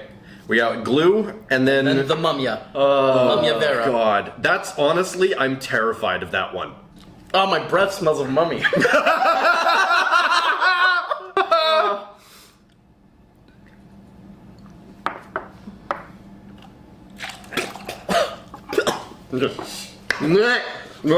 Oh, that's. Oh God, that came back up. So you know how we say don't huff glue? Don't eat it either. Don't drink it. Don't drink it. Don't drink glue. Don't drink glue. We're professionals. Yeah. You have a master's degree. Oh, yours has a chunky in it. Oh, they all do. Yeah, this one's... Oh, delicious. Okay, just avoid the chunkies. Avoid the chunkies. Avoid the chunkies. Wait, I gotta...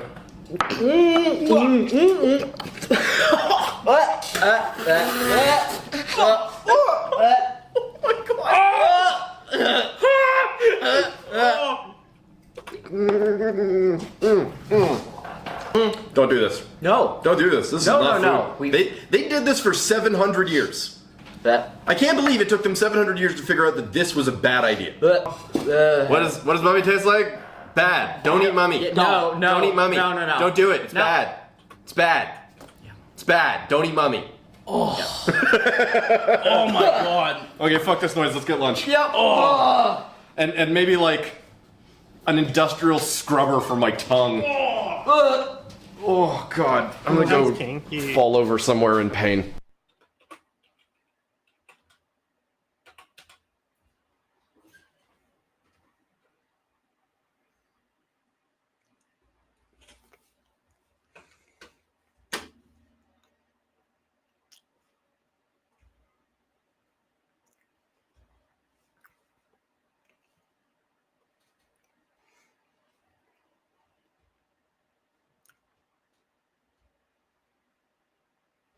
Shut up. Don't honk at me. He never stops honking.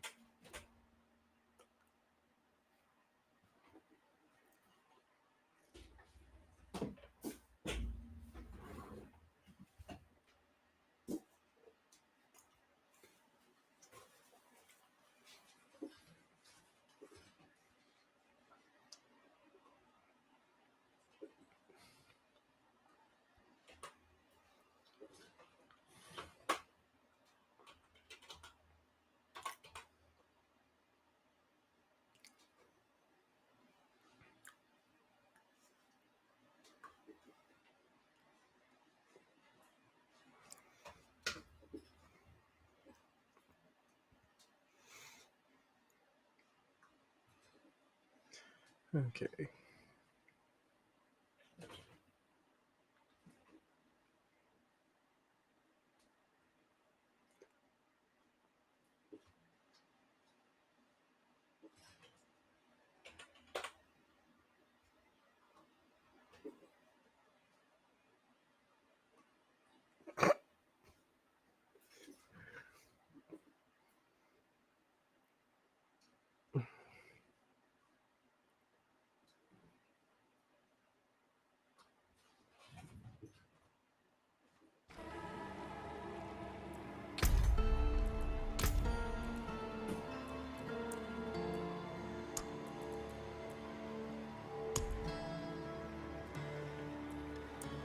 It doesn't have windowed.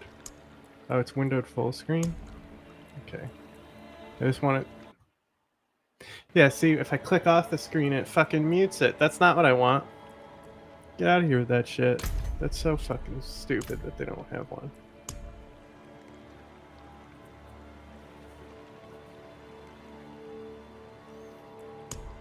Does this button not work? Epic.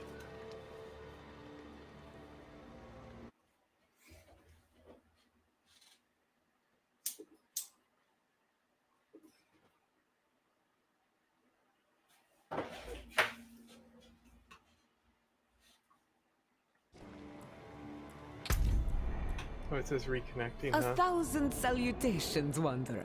You think if I offer it microtransactions, it will suddenly connect?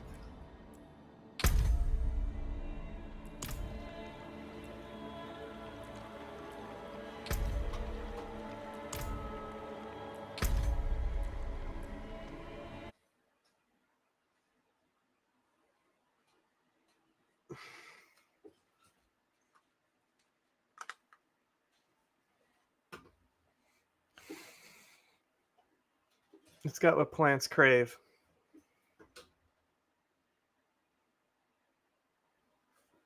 Anarchism isn't real. Okay. Whatever you say.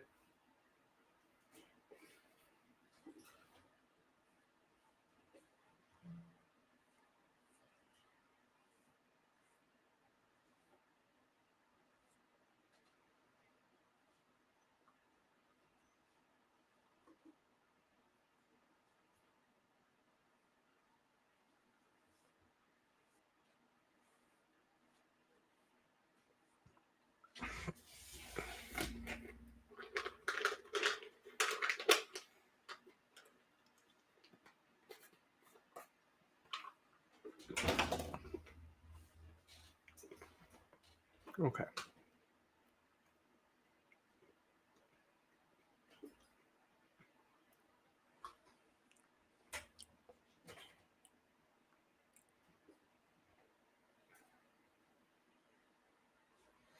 No, this looks choppy down here. Is it going to be this choppy, or is that just like a preview that's choppy?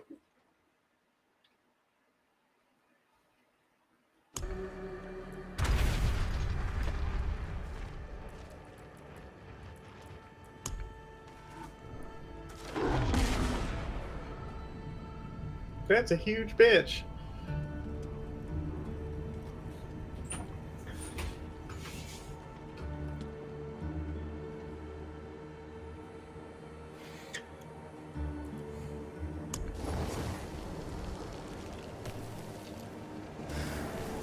Oh, that's very gender non-specific there, isn't it?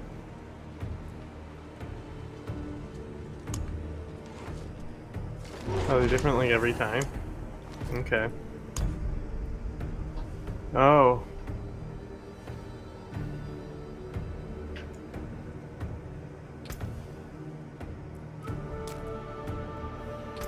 Oh my god, that literally is my 6th grade teacher.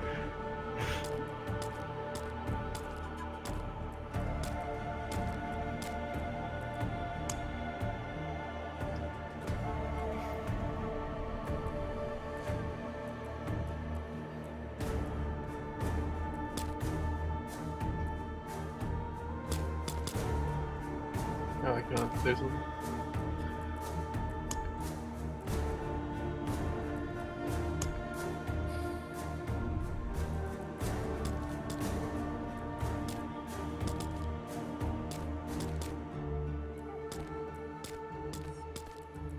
I'm just looking at what's the most Polynesian here.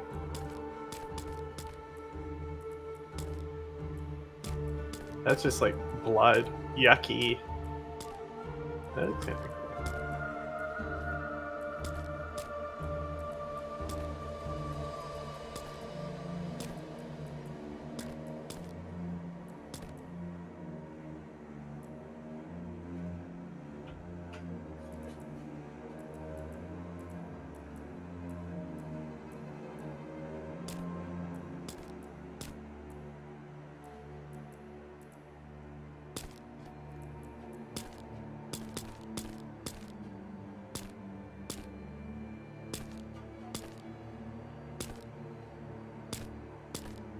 Can I just get a bone?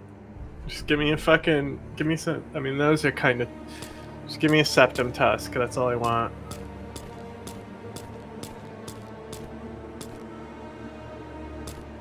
Hell yeah!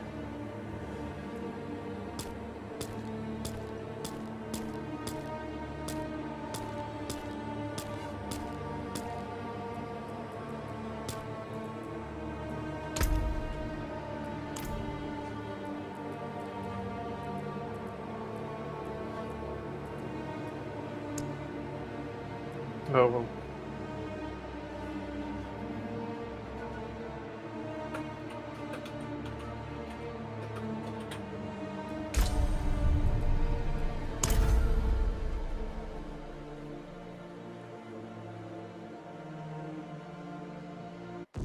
This is how the world I knew ended.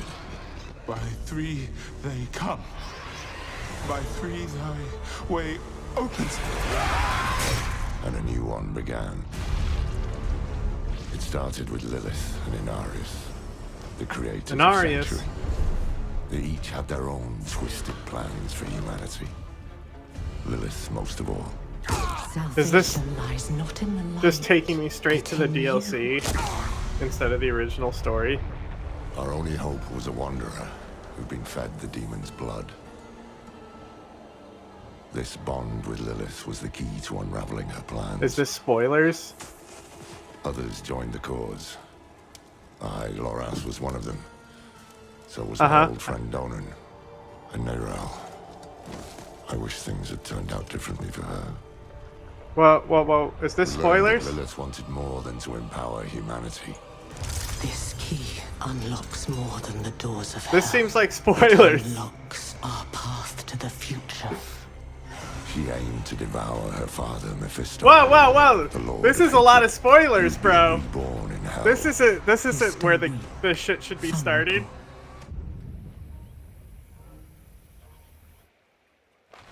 I don't even have the DLC downloaded. It's fucking spawning me in the DLC. That's not what I want.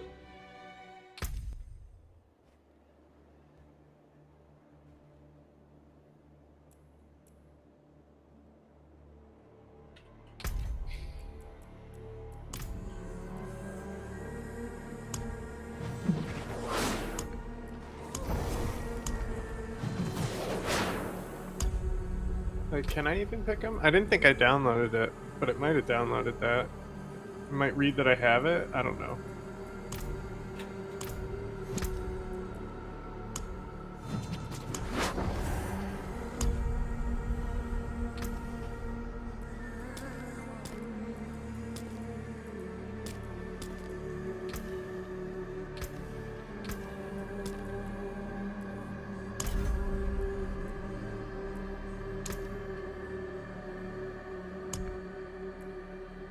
Can you believe that?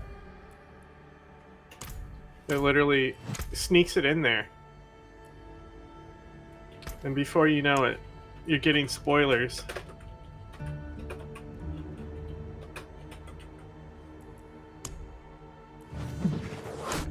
That's kind of annoying.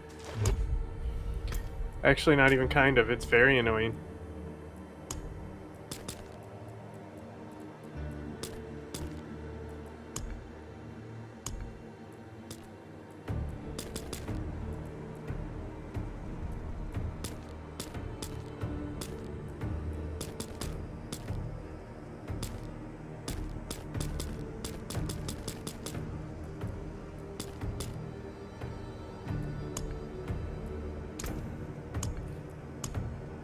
How dare they?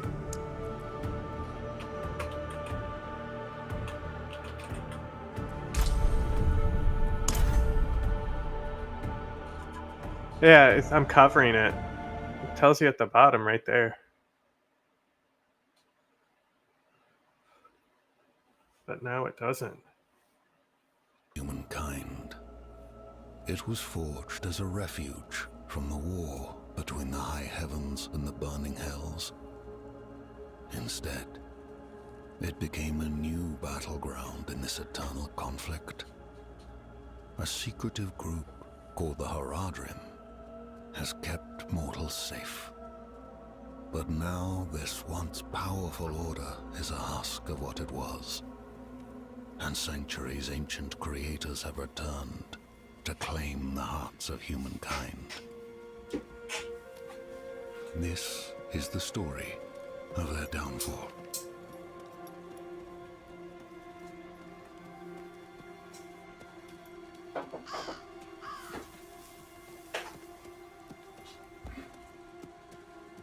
Oh, it's Skyrim. No, it's not. Seahorse. Their castle.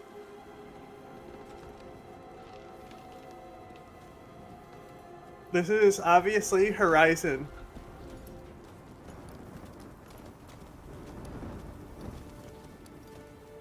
Has anyone been crying about how the fucking druid is like fat, a fat lady?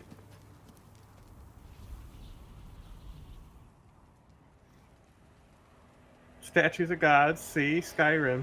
Same game.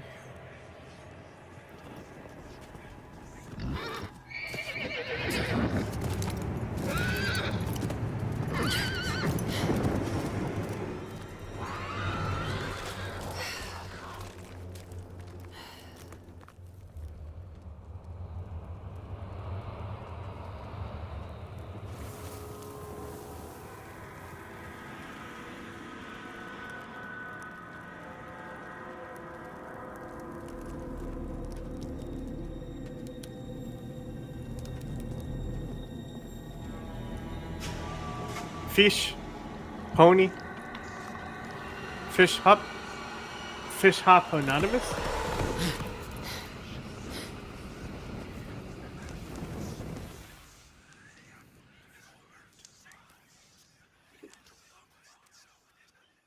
Who's talking to me?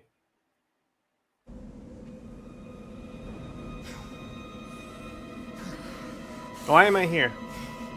This is like, after this is when you get to Taken to get your head cut off, right? This is where I meet Ulrich Stormcloak.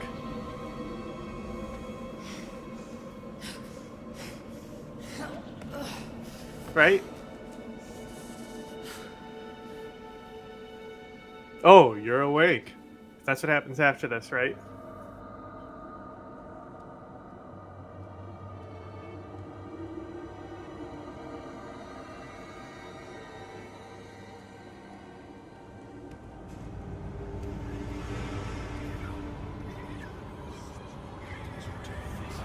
Is that Skyrim? It's the fucking Annihilation Bear. Get original designs. What was that shit? Can't just take the Annihilation Bear from Annihilation.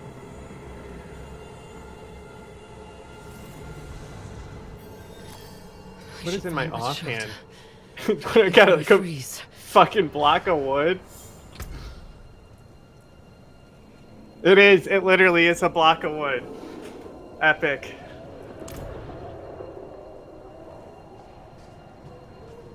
Okay, but now that I can finally... I didn't want to click off of anything while I was,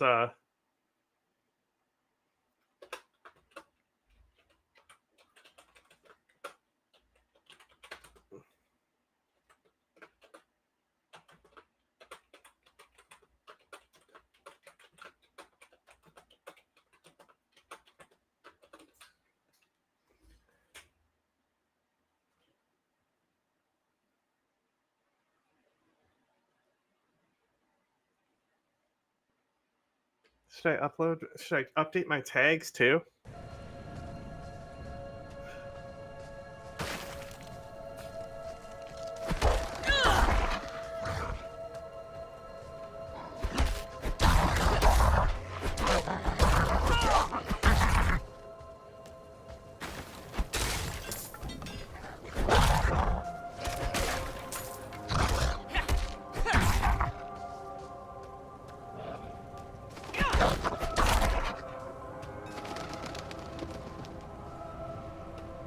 That's a huge bitch.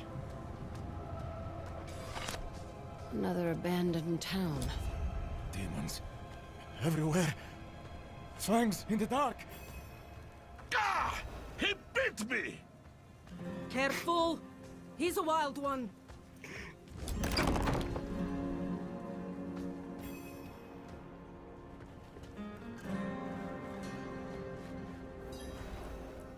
What's it to you? Oswen, hush! I'm sorry, Wanderer. You've come at a difficult time. This madman just stumbled into town and started causing trouble. Demons spilling from the ruins. Kill us all! Kill us all! Ruins. What is he talking about?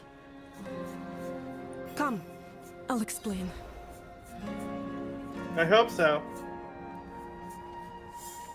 Are these green things seasonal There buffs? is evil staring in the ruins to the north.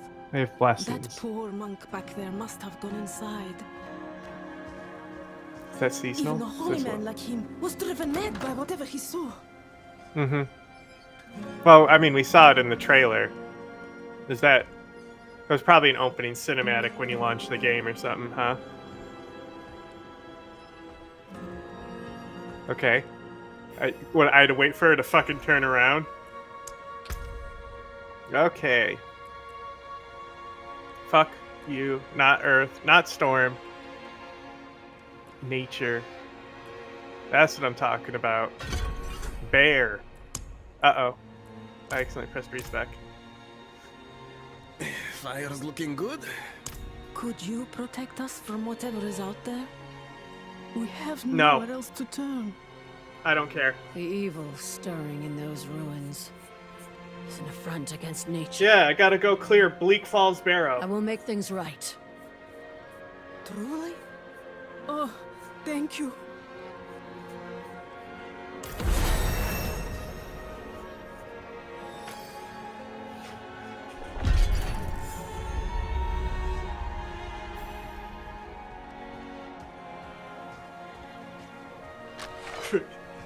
Yeah, fat. She got a big ass. That's a huge bitch!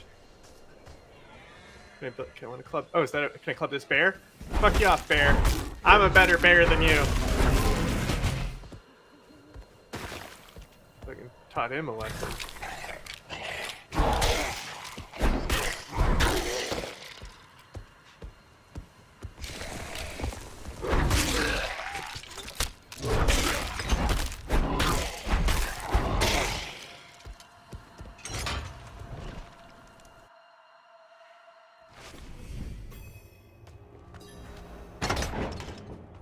You know what? I should have definitely went with the man, because then I could have actually made a bear. That's hilarious. In the future, I'll only do it.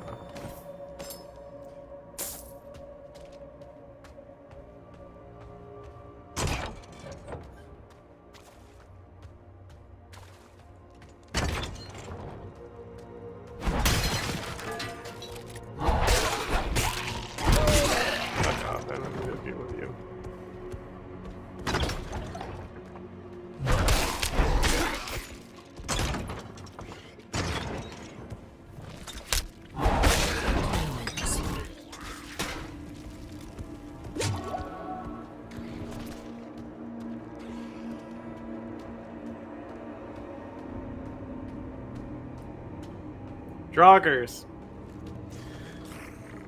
When do I learn I'm Dragonborn?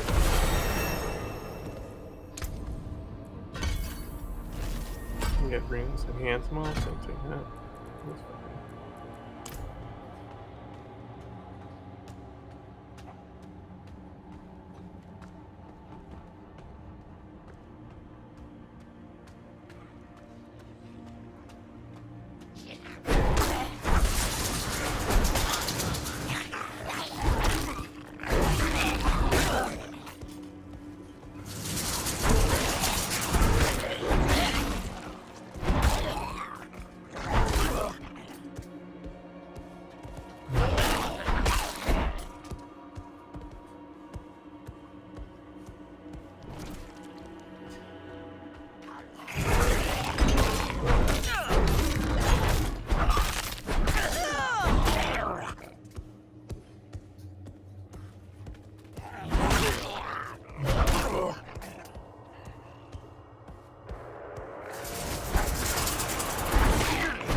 Is this the Dragonborn?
What do these things even do? What is lucky hit chance?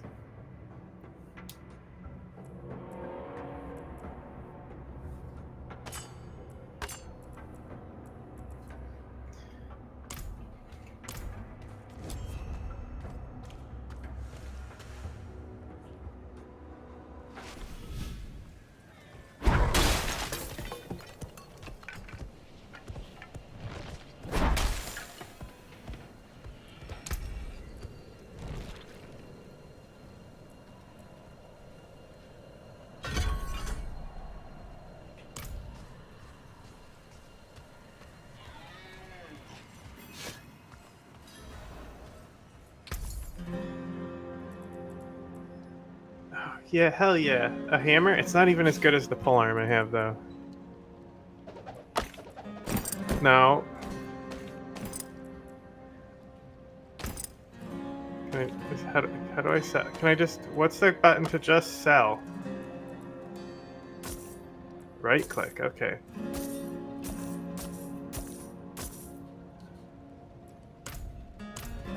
You've returned. Yep, I'm the best.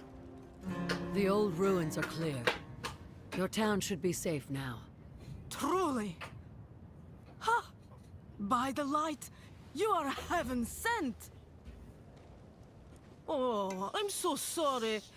We haven't any point to wait. offer. Heaven aren't like the good guys, We have though. hot stew, good company, and Stay for a pint. Like, wash out the taste of the stew. if I was heaven sent, that would be a bad thing. Like, the angels are, like, really fucking bad, too. Actually, the angels might be worse than the demons when it comes to humans. You know, they have, like, a unanimous council, right? So they all voted that humans should be destroyed. And only one of the fucking people on the Angiris Council voted against it. So it didn't happen. The demons aren't trying to kill all of us. They're just trying to use us to fight the angels.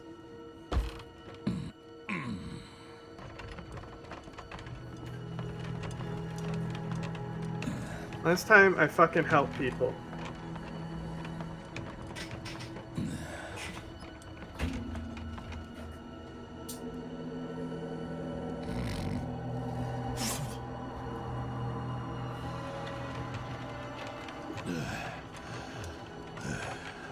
Nice one, Ron.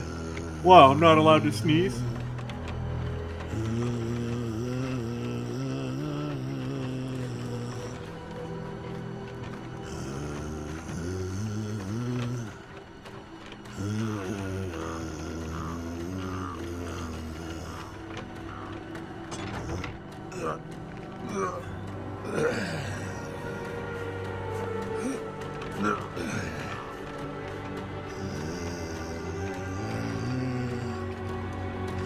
Do we need to do the whole... We need to do the whole trip there? Just for Rothma's prophecy? Rothma's the first necromancer.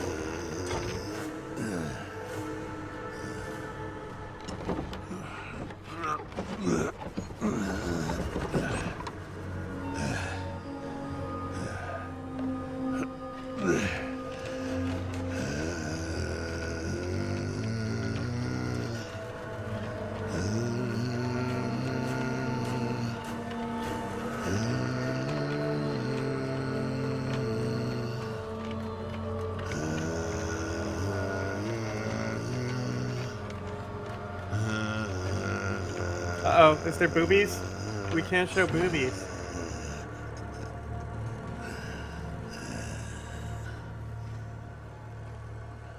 By mother's blood, by mother's body, so shall you witness her glory before you die.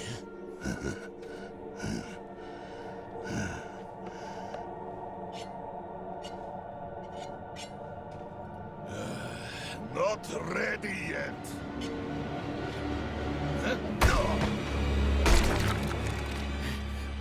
This is Haradrim.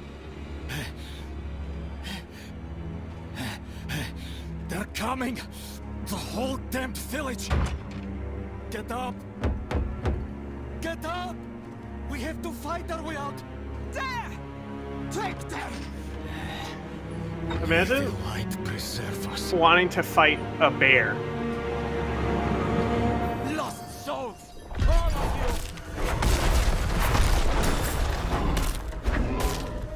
you! That went about as I thought it would.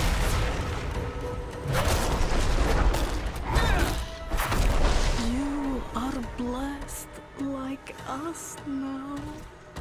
Whatever you say. That was all of them. Light willing.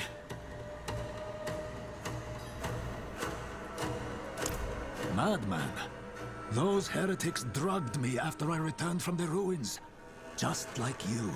I came to my wits and escaped. Tried to get inside the chapel, but it was locked and...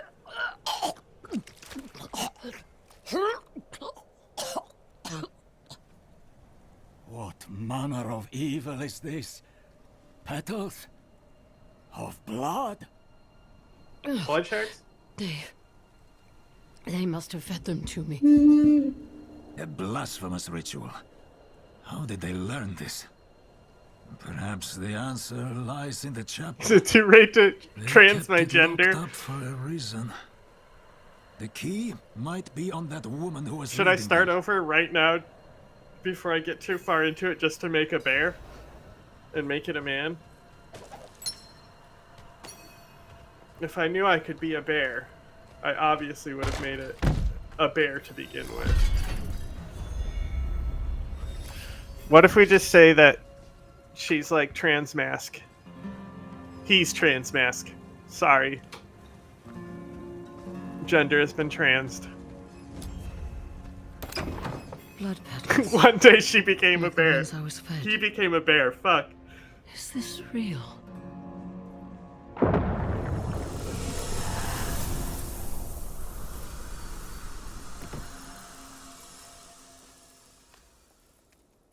It's okay. They go by any pronouns.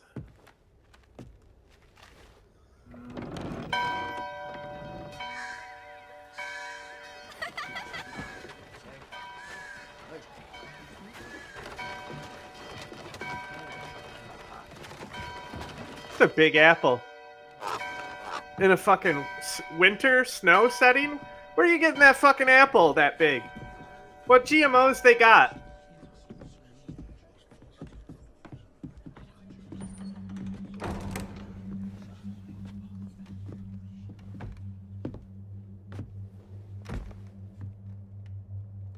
Shameful. Our Father has granted you a path. What kind to of bear? Salvation. And yet you opportunity.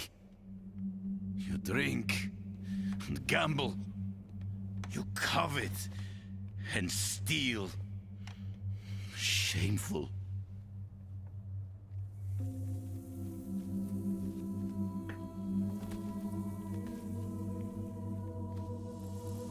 I must have graphic settings to like low. I don't know why it would look so shit. Sin is their birthright. Damn right. Okay, so lore drop. Lilith is the mother of Sanctuary. So like, her and an angel, it's like this Romeo and Juliet type thing. The lords of So her and hell an are angel got coming to freaky, devour our and they like made Sanctuary as like a world where they could go fuck each other a lot. And then they gave birth to the humans, so all the humans have both demon and angel in them. has taught you to deny. So that's why your the heart's angels want desire. to, like, the angel of death turned wants you to into kill a all the prisoner humans just because they have within demon blood. yourself.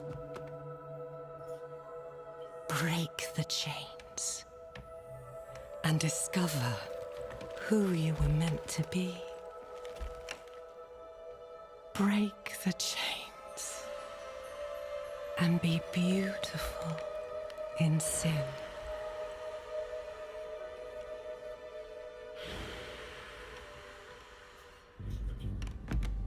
I'm talking to you, right? East Coast black bear. Oh, it's like a real bear.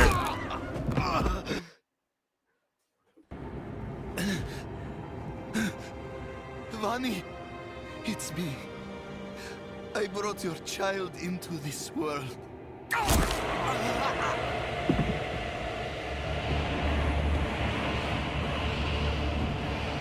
If it's white, say goodnight.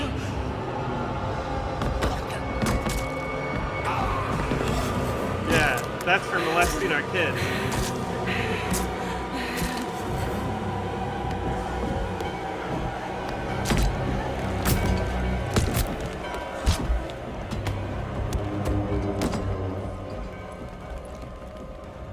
They have awakened, Mother.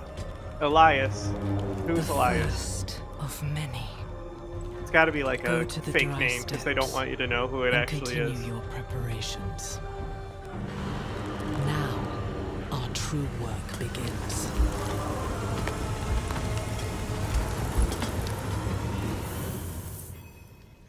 Stop, stop! He's already dead. Thank the light.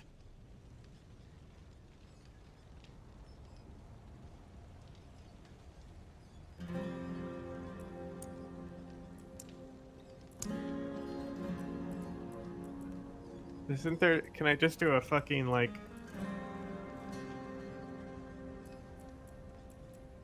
Does it just auto-detect the card?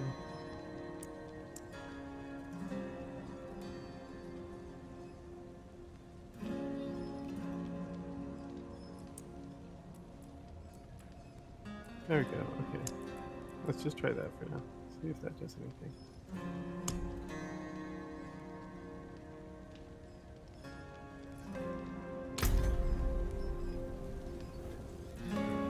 You collapsed inside.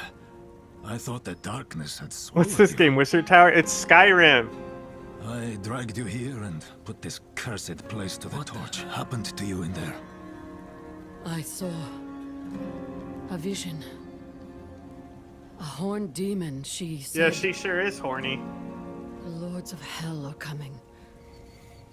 She wanted to help the people survive. I believe her. Help them? Yes. She called them her children. I trust the Lilith more than You're any welcome other to of the her, like fucking a mother. weirdos. And I don't trust her very much either. No. It cannot be. I must report to the cathedral. Okay, bye. Listen, there is a hermit to the northeast. A man of questionable loyalty, but he knows of the forbidden. He might be useful to us. Bring him to the cathedral in Kiovashad, and you will be in the light. Kiovashad, got it.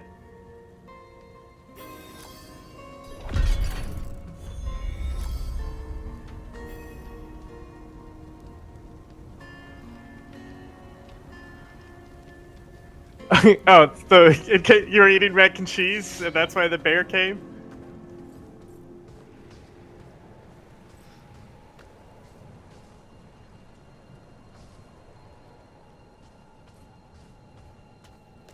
Why is this like on my map just so I stop at it? Is this like a dungeon here? What's going on over here? Slain militia. It is a dungeon.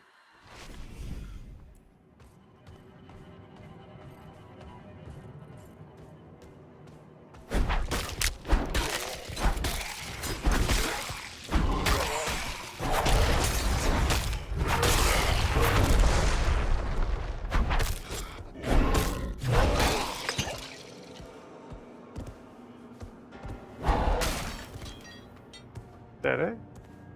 No. Chest or anything?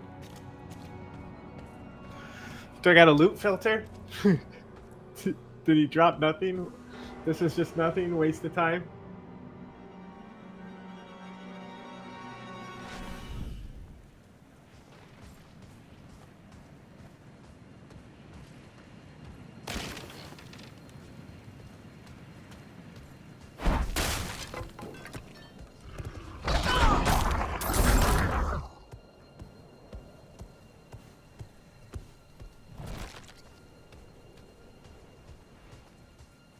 Dead horse. Oh, shrine. Oh, okay.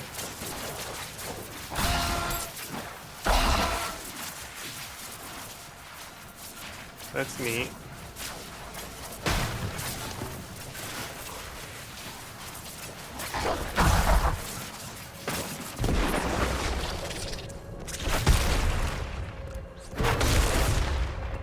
They're already giving me spiders. Come on, spiders is not an opening creature. Come on. What are we doing?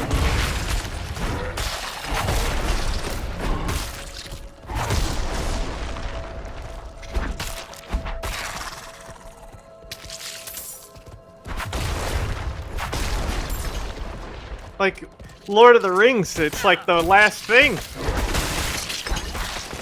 You know?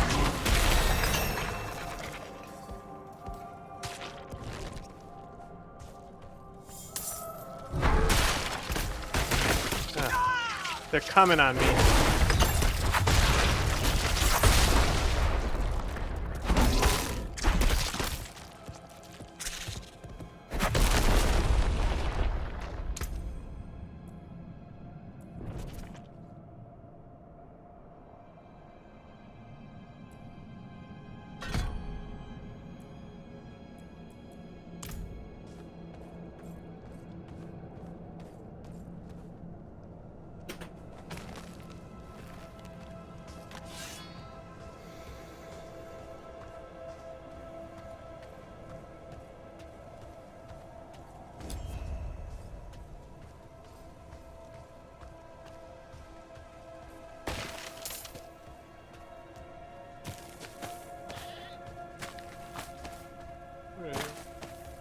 Herbs.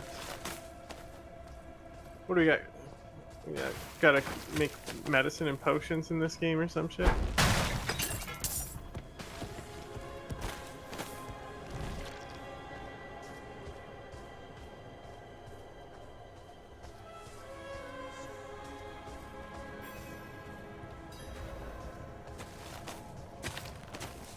Should just not even have to click them. If should just be able to walk up to them. Is anyone here?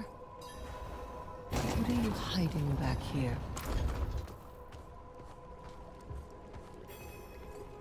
Epic.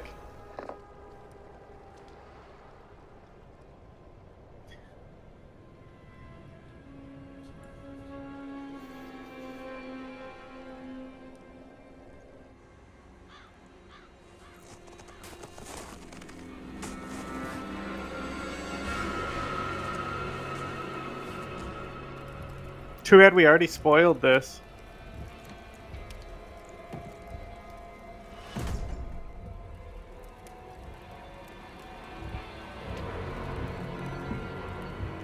If you're going to trespass into my home, They love this actor. rifle through my things,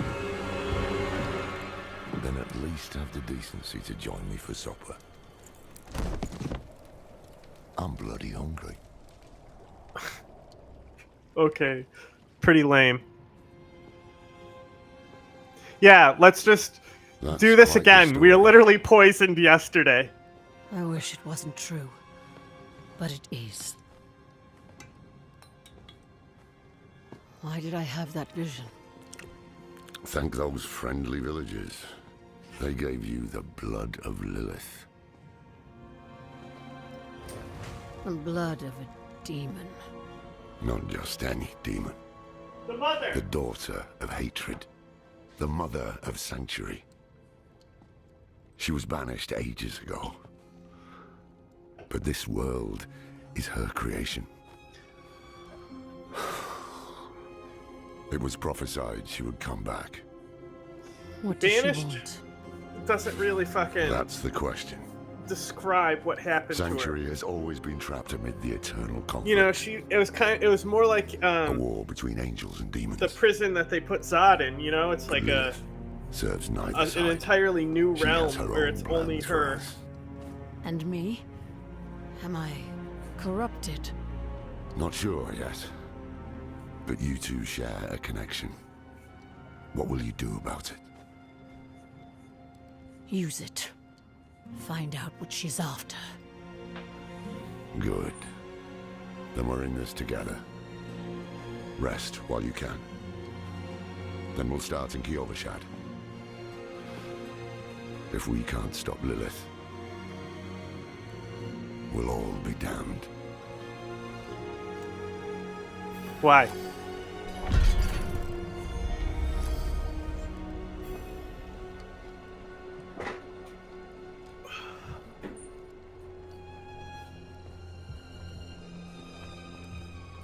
What, are you following me? Short fangs. Young. Freshly turned. An easy kill. Further south than the others. They're spreading.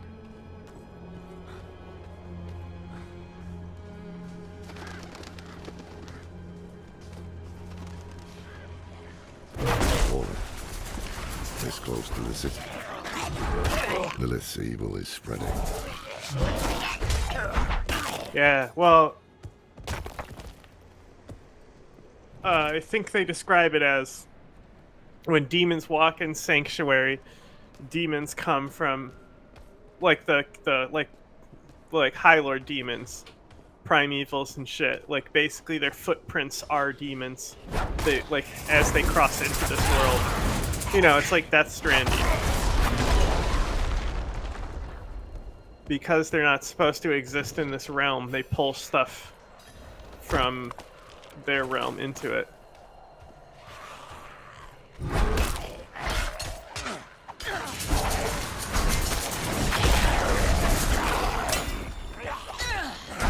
Never thought I'd live to see all this.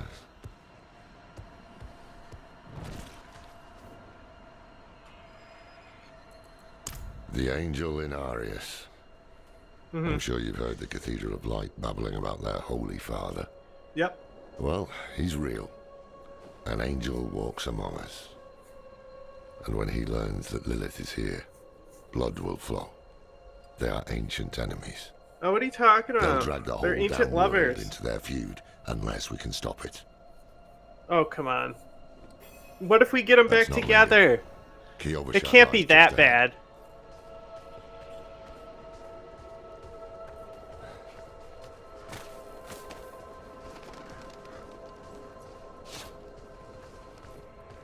Hold. To enter the city, you We must have no first... time for this.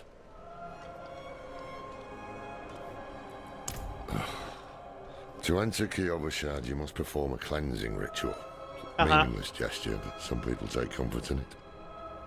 How dare you? Just let him through, lad. I've tried for years to get Lorath to do the ritual. Fine. But this one stays. I'll meet you inside. So Lorath is a Haradrim. Take because a he's piece in- of holy cedar wood from the shrine, You know, and he's inscribe like it the with the sin which guy who be troubles yapping every Then time you go to town Cast it into the brazier. about how As Tyrael the ate too fire much food and burns the shit. wood, so too will the light burn away your sin. Pride.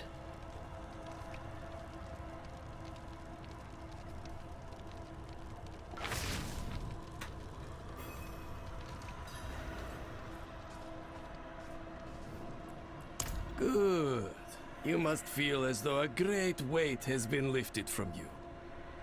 Welcome to Kyovashad.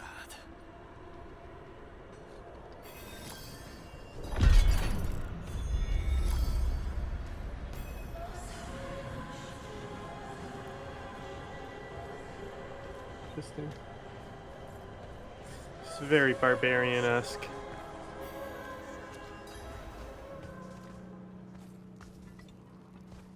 So, what did you write on a little piece of wood? Something about hubris or pride, perhaps? Well, it matters little, I suppose. I'm off to the dry steppes in search of that pale man from your vision. I must know what Rothma? part he plays in all this. But first, I need you to retrieve something of mine while I finish my negotiations. The merchant in the center of the city has it. Just tell him I sent you. This is some okay. You want me to run drugs for you? I get it. Cracked hooves, sway back, cloudy eyes. This poor thing is Wow, I can hear him from like a mile away. Boy, does his voice carry. Remember not to do any secret plots with him. Ah, so the old man's finally decided to buy it back. Knowing him, he didn't mention coin, did he? If he wants his weapon, you will need to pay. What if I just kill you? That's literally his pole arm.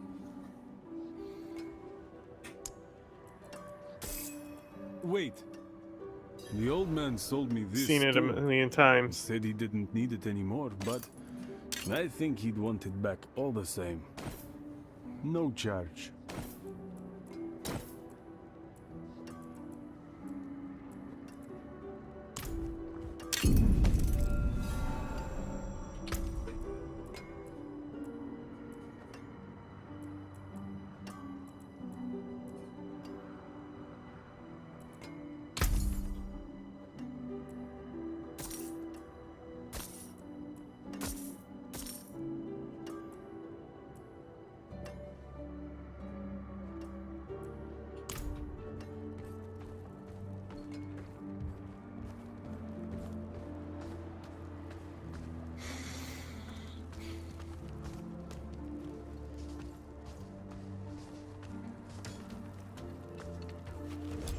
What's up, dude?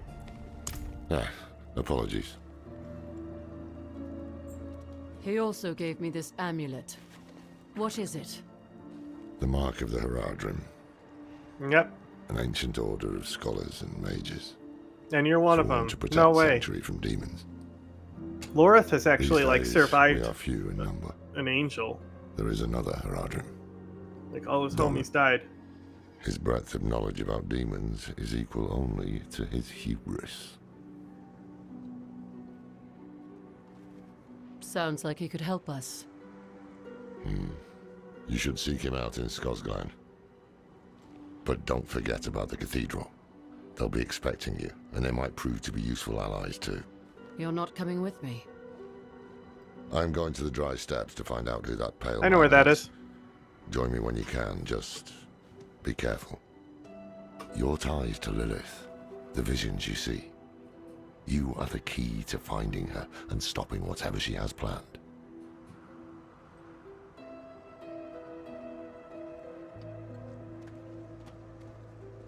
Sometimes our paths in life are set to collide.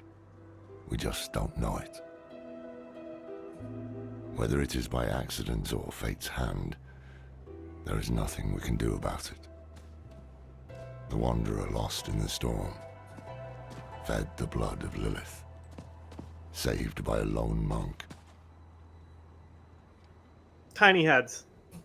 Different lives and incidents drawn together. By what? Destiny? Or some greater power pulling the strings? I did not know. But at the time, I thought I had the chance to protect humanity from the daughter of hatred. The Wanderer's connection to her gave me hope. Imagine that.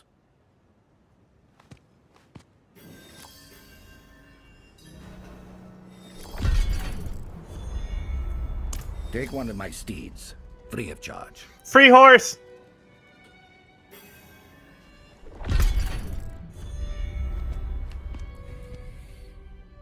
May your road be calm. What's the horse button?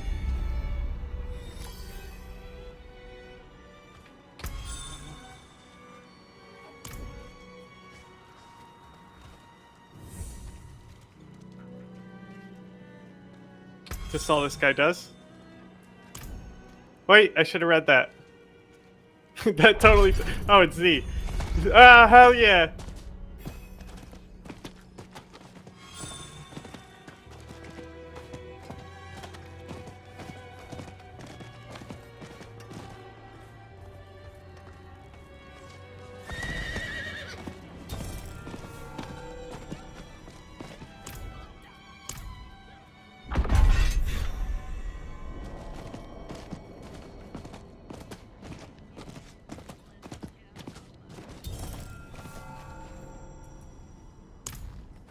The new militia recruits have been training night and day. They deserve a little praise.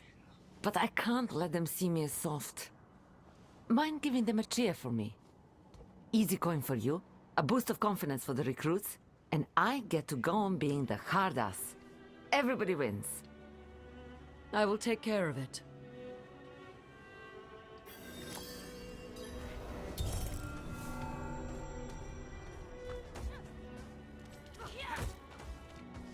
What do I do? Coming over here. Cheer. Oh boy, I should have been paying more attention, shouldn't I? You did it! Emotes, right? That's what it wants.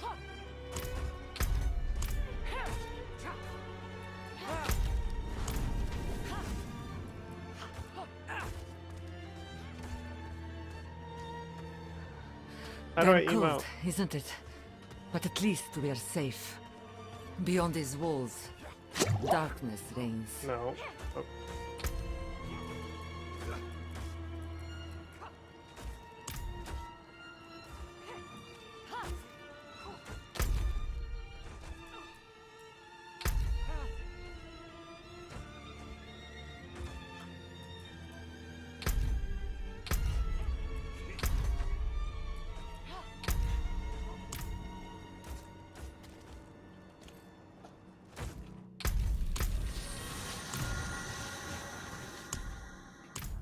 I'm just guessing. Where could the quest tab be?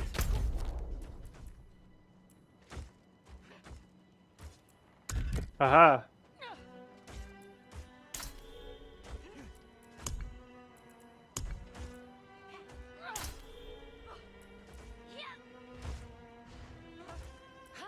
Quick, how do I cheer?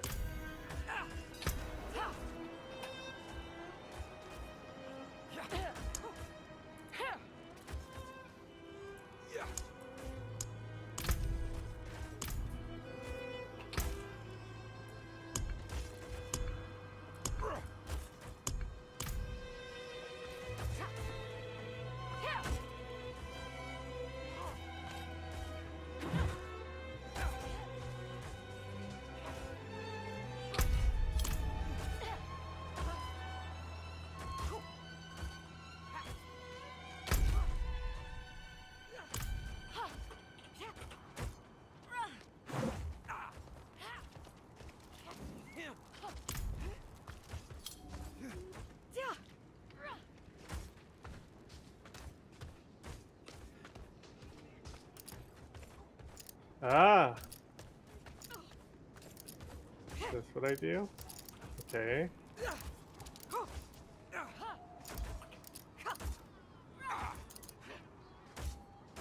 Well done. We did it. Thanks for somebody to walk by so I could see that I press E to interact with. Wow. We were almost stuck there forever. Thanks.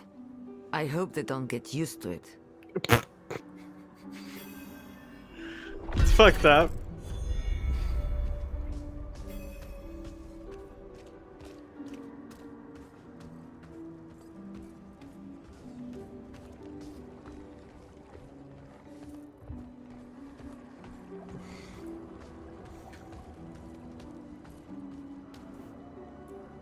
Yes, well, Bozan has yet to return from delivering our tithing demands to Menestad. Perhaps you could sweep the roads and see what's taking him so long. Do I need to literally use a broom? The way this is going.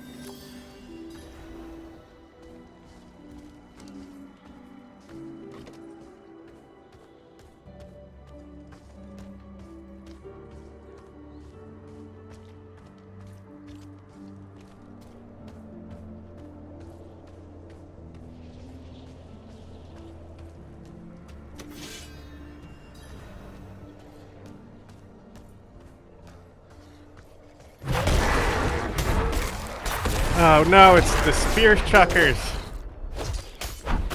Hate these guys.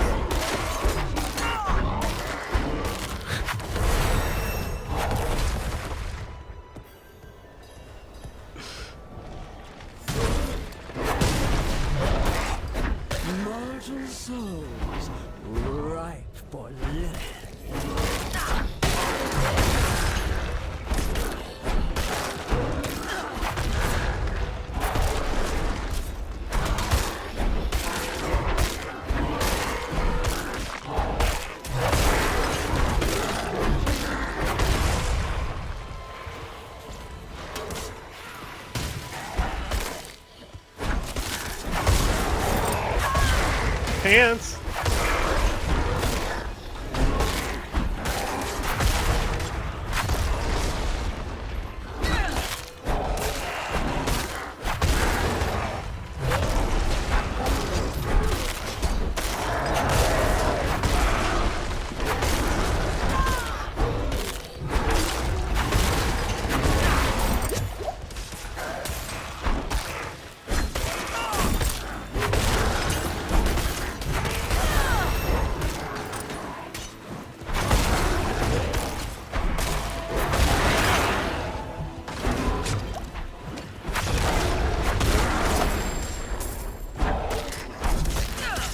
May the daughter of hatred take you!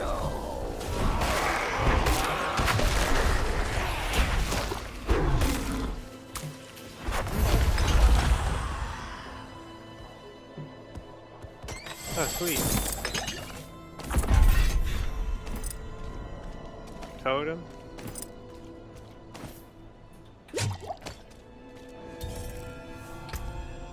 You have to identify shit. Thank God.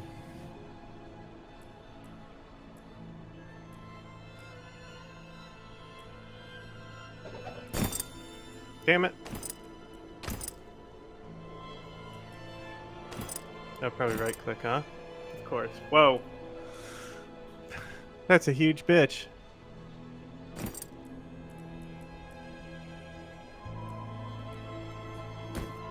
Movement speed. I definitely want movement speed.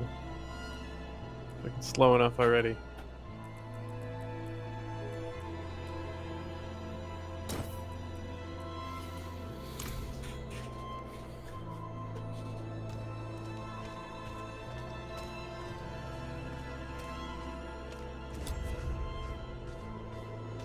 Look, a fox.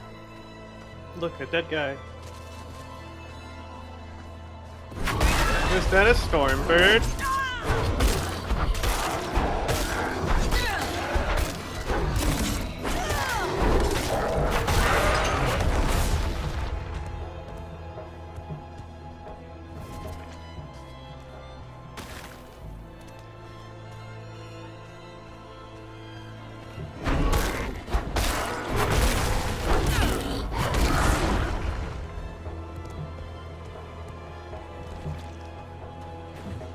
Wait, so you mean that wasn't the monk I was looking for that I turned over?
Indeed I am.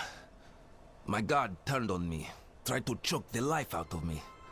All I could do before I lost consciousness was go over the cliff.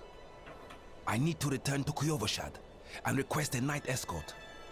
Please, take the tithing demands to the merchant lord Talgun in Menestad. What?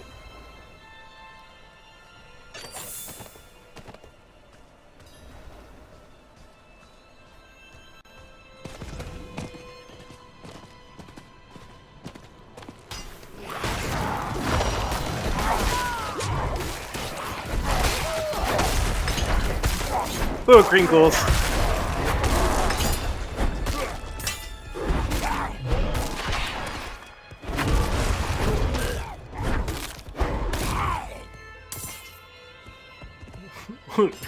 What the fuck is it? What is this? Puggo? Puggio?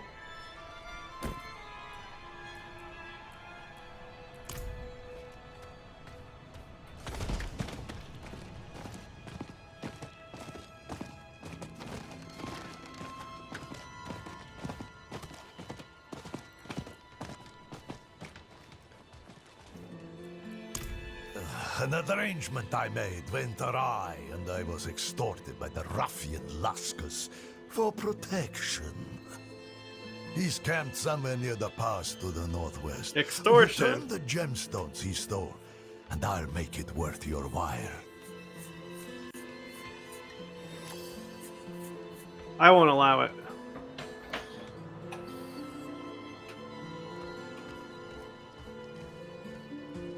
One thing I'm against, it's extortion. I am so very grateful. I will need to make the necessary arrangements. Please, excuse me. Okay. How did this happen? I shouldn't be holding this in my hands. It should be. Restraint.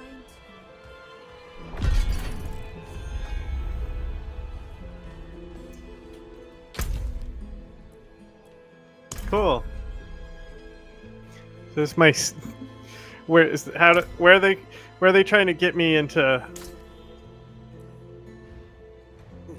Fucking. It's you know why this is on sale right now, because like Path of Exile 2 is just about to drop, so they're like, oh, if they start playing Path of Exile 2, they're never coming back to us, so we have to put it on sale now and get them hooked before it drops.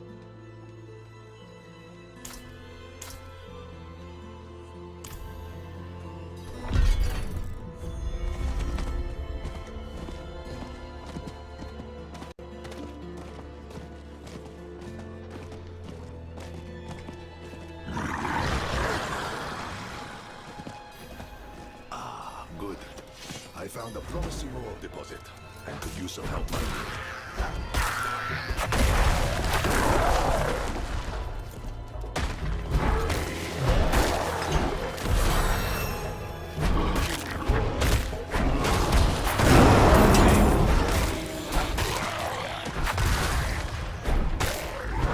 Oh, they're all pirates. This is very Path of Exile.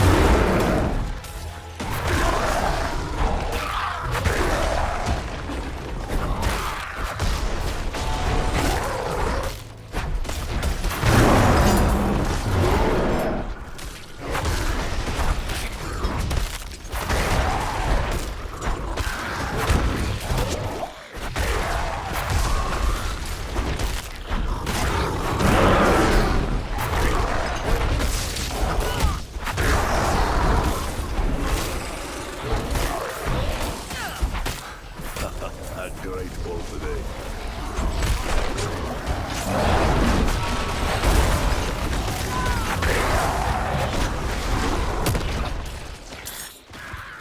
This is a two-hander hammer. I want them two-hander hammer. I'll have to charge you extra for that.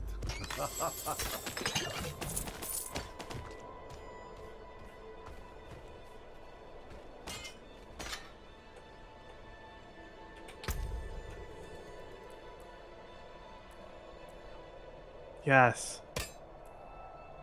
That's what's up. Reward cache. That's cool. Build crystals.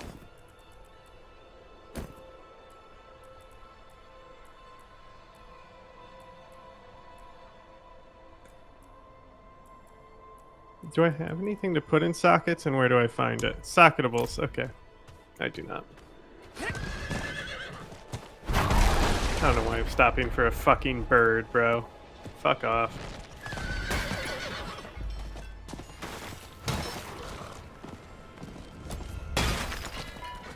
What's up?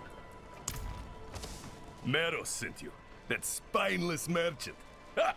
This will cost him dearly. Okay. I don't know. Bro, I don't even know the guy.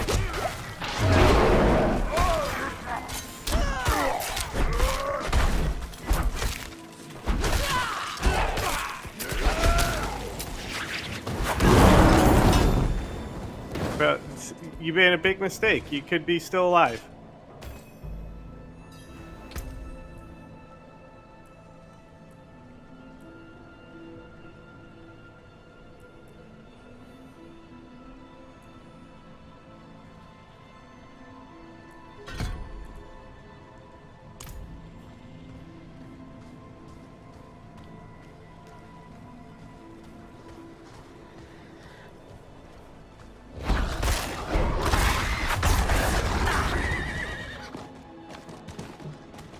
check this thing out over here.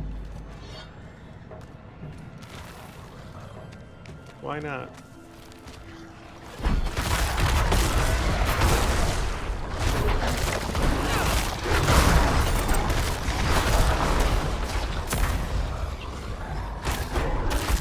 Fear me?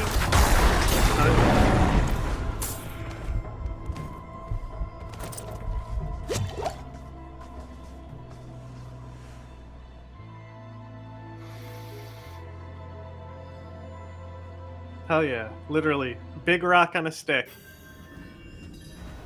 Frosty mine.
Goblin.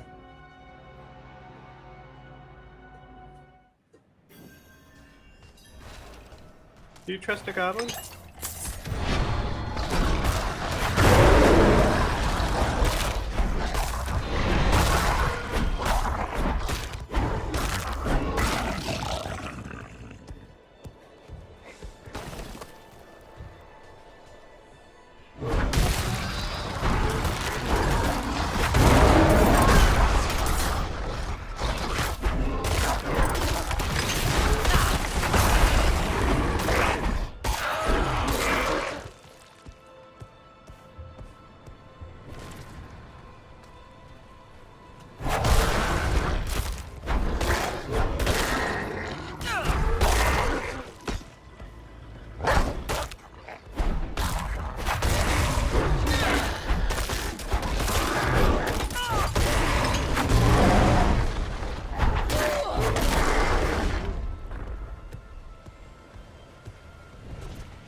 Full rest.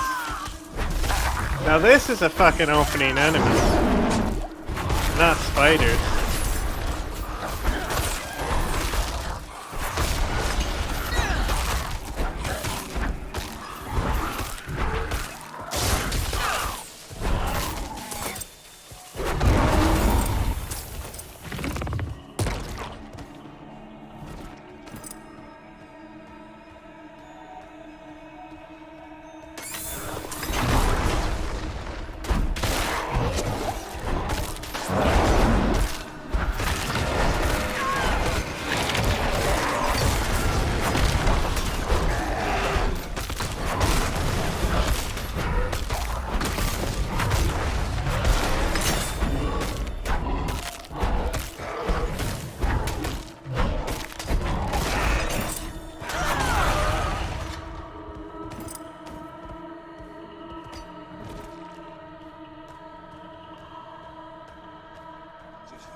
You think the Elon Simps are just like another variant of Disney adult?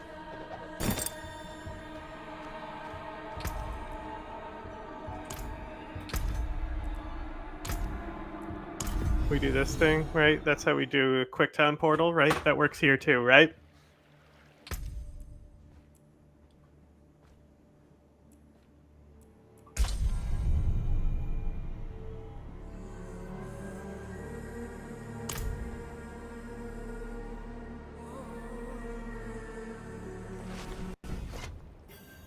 Every time.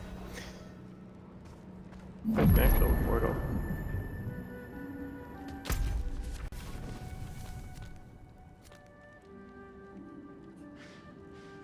Oh, sick. There's like a whole map.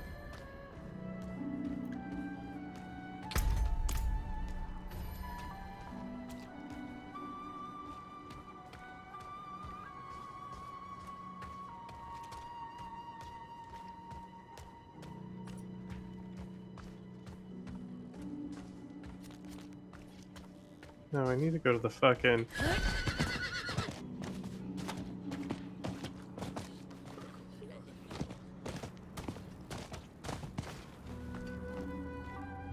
Dark days upon us. You need a proper weapon. Cosmetic horse armor. Wow, they're giving away premium content for free. Well struck.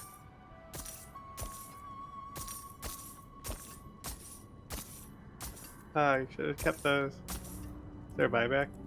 I don't care enough.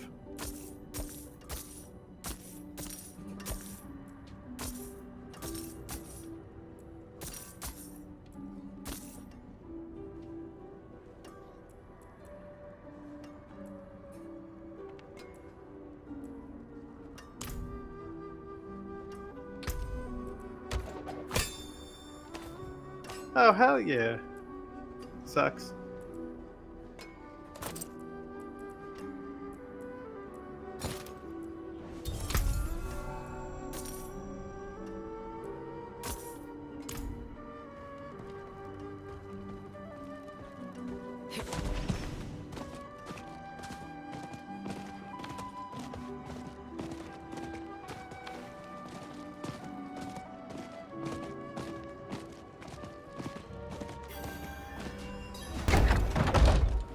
Just ride a horse into the palace or the cathedral. We were born in sin, children of darkness. Uh-oh.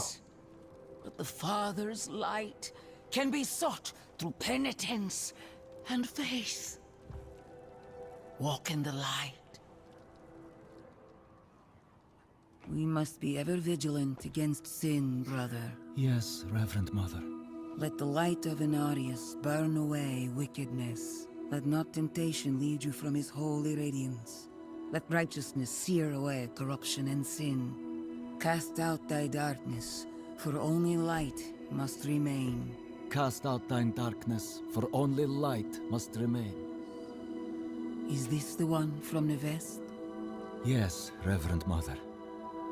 Did Lorath not accompany? He sent me on without him. Putting faith in that old man was a mistake. What could possibly be of greater import? Lilith. So, you know.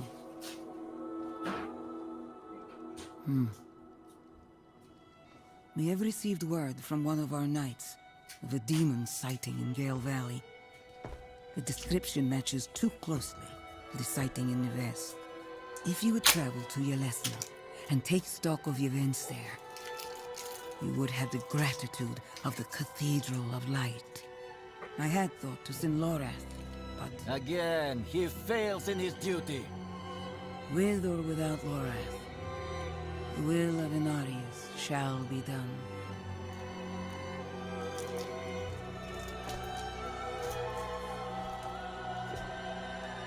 Here, take the knight's report before you go. Okay. Good. Do I have it? Reverend Mother, I received a report of a potential demon sighting. Horned woman near Yelesna Mines. Performed routine inspection. Nothing yet. Sent in priest and escort of knights. We'll report in when we find something.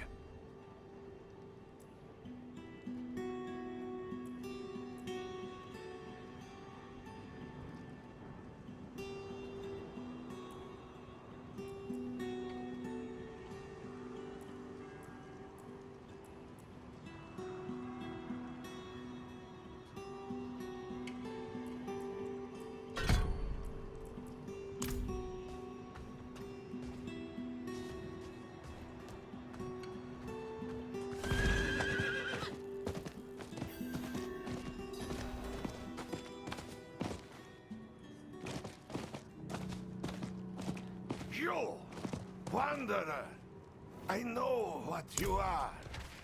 I know what you are. Joseph told me. He told me about Nevesk, about the blood, about your vision. You think you were saved. Fool. A Don't demon's spit on me. blood is alive. It will eat you from within until all that remains is her. Go to Nevesk, go! You will see the truth there.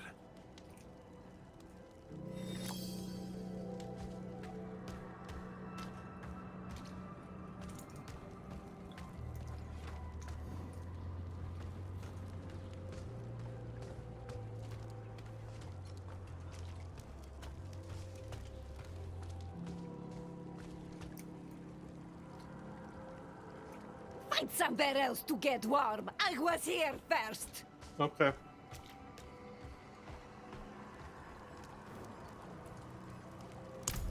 Well, you certainly have the look of someone who spends a lot of time in the wilds. I expect you'll also want some of my elixirs, but let's focus on your healing potion for now. I have some extra materials we can use this time. If you want to improve your healing potion further, or craft any elixirs, you'll need to source your own ingredients. I'll not leave these walls. Never again.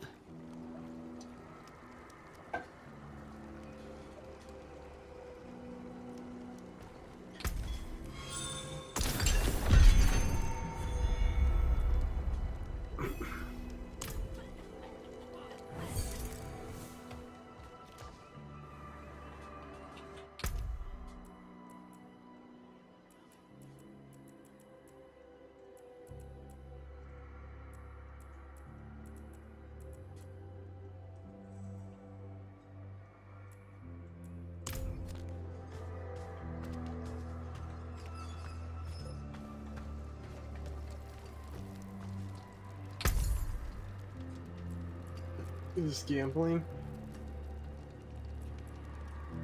Okay. Good to know. And then how does blacksmith work? This blacksmith here?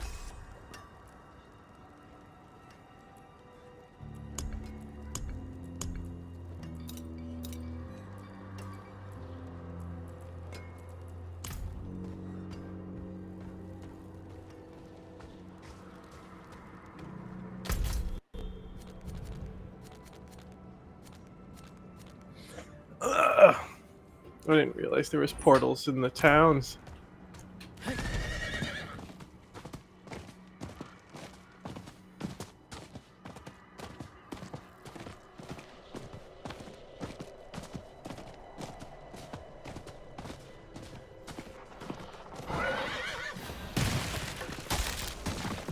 We demand blood.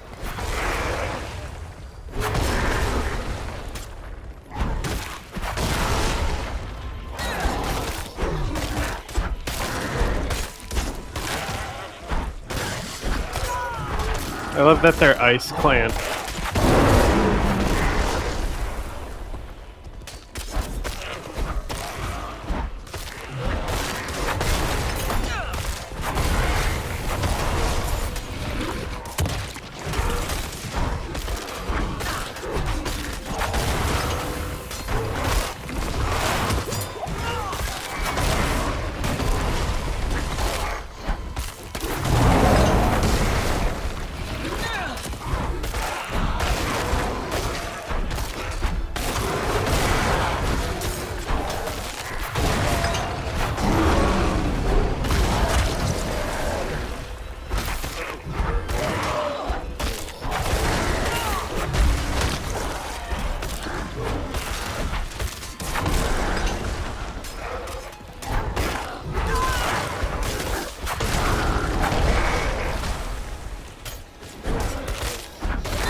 Oh, that's the gambling currency. I see, I see. Why did I do that? I'm so used to the Path of Exile controls. Watch that not even be the Path of Exile controls, even.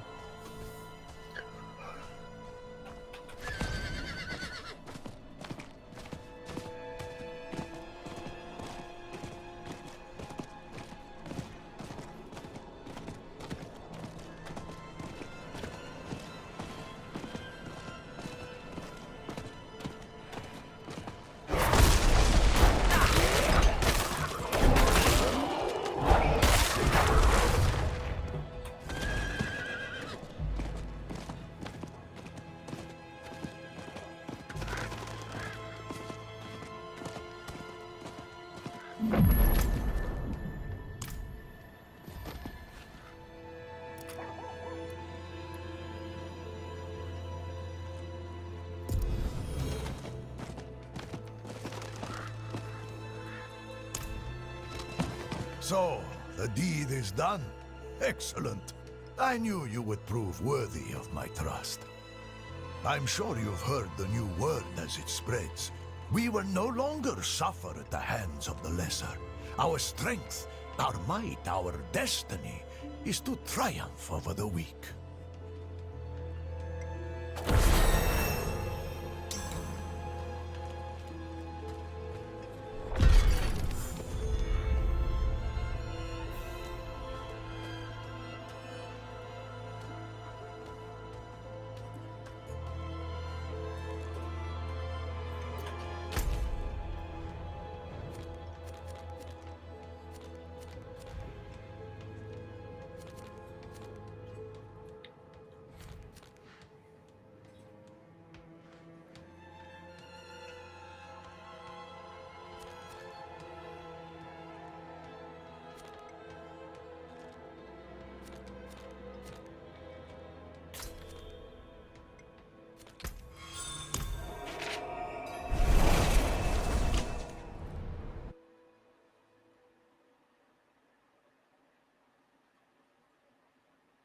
Little green ghoul.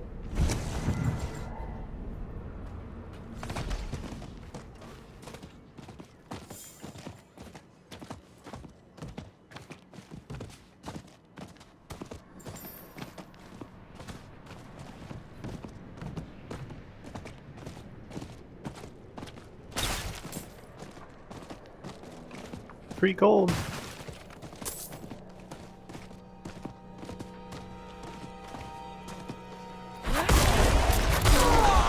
It is locked. We'll break it open.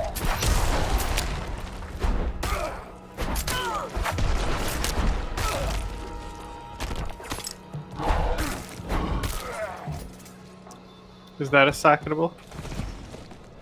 Is that a blue? No. Just a blue tinted enemy.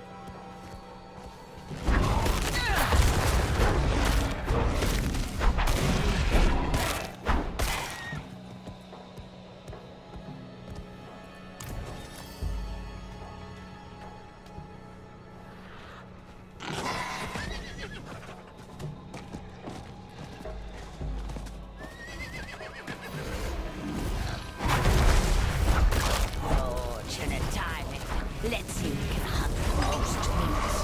Most powers wins. Winner picks the dinner menu. Okay, and then if they win, they're gonna be like, "I'm gonna eat you!" Ah, we've seen it all before. You gotta fucking spin to win build, huh? Oh, it's the fucking these fucking bugs. These fucking bugs were so fucking annoying in 3. I'm gonna choose to eat the tree.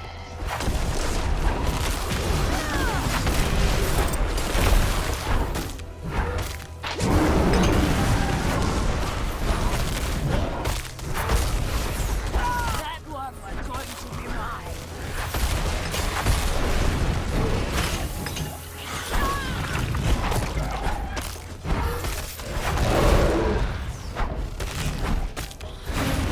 You beat me, so you choose.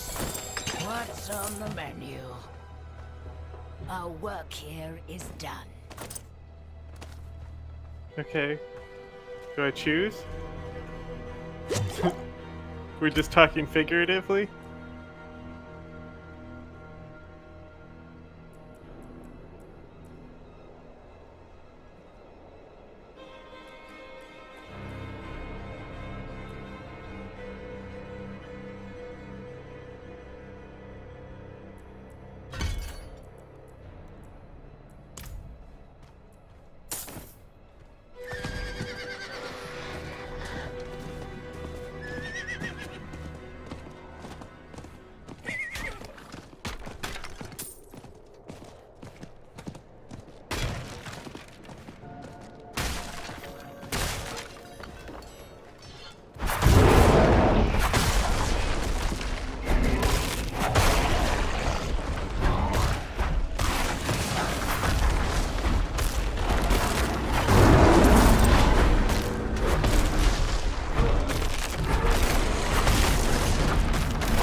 Horny staff.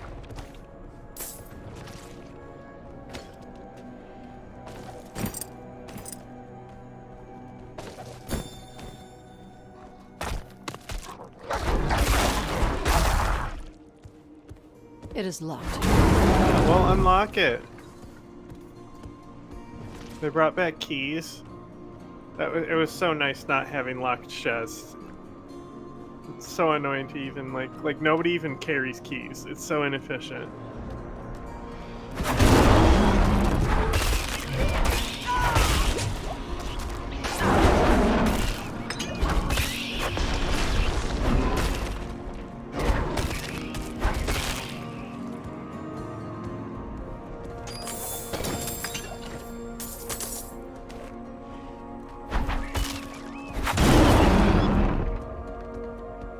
This one. Agree shrine. I like gold.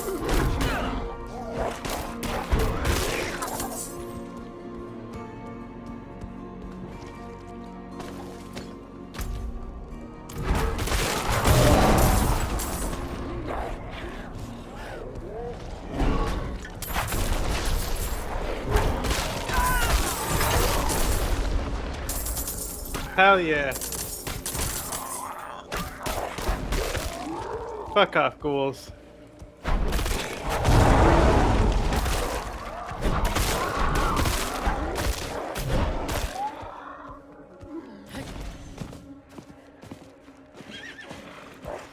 Oh.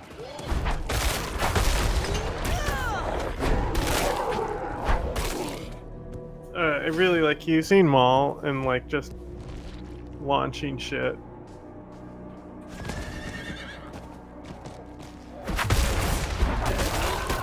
I think it's more satisfying than pulverize. Is that what that's called? Yes.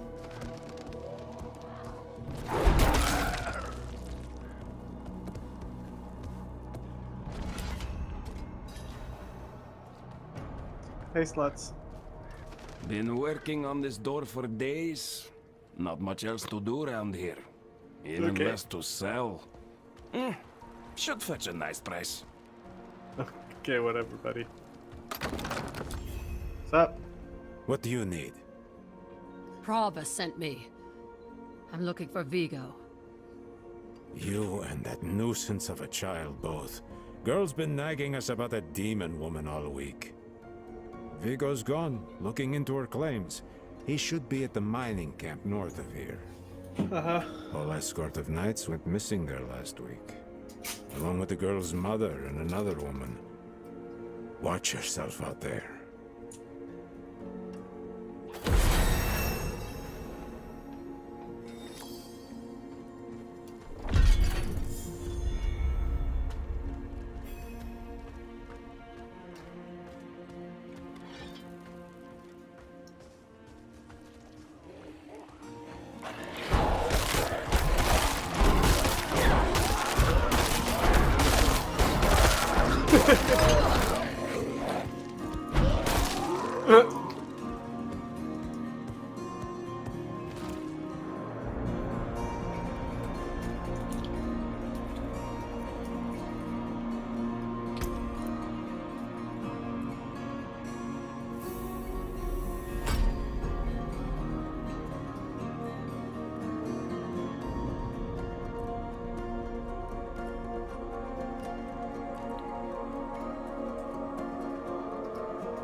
Oh, it's just a...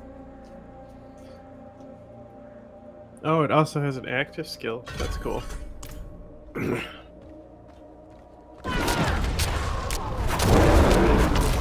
Oh, nice. That's useful.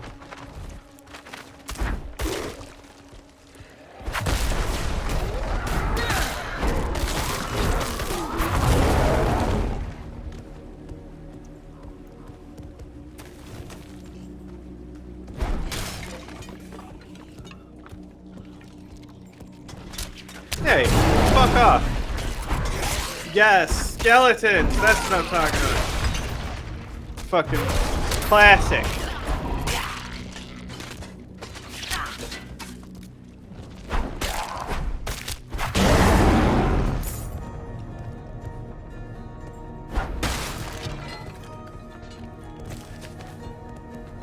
Yeah, it's a classic enemy. It's like, hey, we're humans, but worse, you know? Can't be having skeletons stronger than humans. More strangers in the camp. We can outnumber them, you know, like Jason and the Argonauts. What's up? Are you Vigo? I was sent. Hey! Uh-oh, annoying character. I know what I saw. She had horns like a beast. Strode right past where you stand. To think my mother's trapped in there with her. You let my mother through, sir. Shouldn't you be responsible for her safety? Yeah. We have soldiers stationed inside. You should be worried about them, too. Maybe you can help me. Smash her head in with my hammer. What do you want? She did. The horned woman is the demon Lilith. Oh, I'm a horned woman. No, that can't be. My mother taught me that name. You speak of the daughter of hatred. Correct. Did Prava mention me? She wasn't angry, was she? There's more than your job at stake here. Come on. Let's get this over with.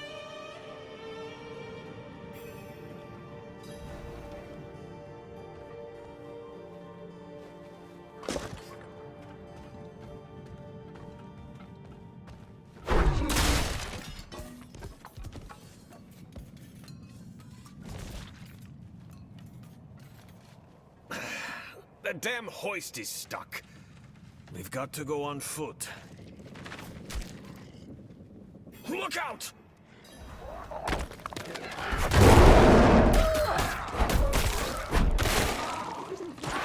Hey, that's my mother's charm on your wrist. It's mine now, girl. She gave it to me when I let her and her friend pass through.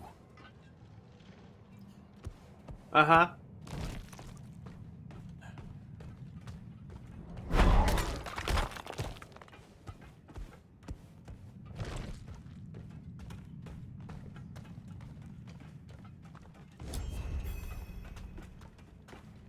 Keep close.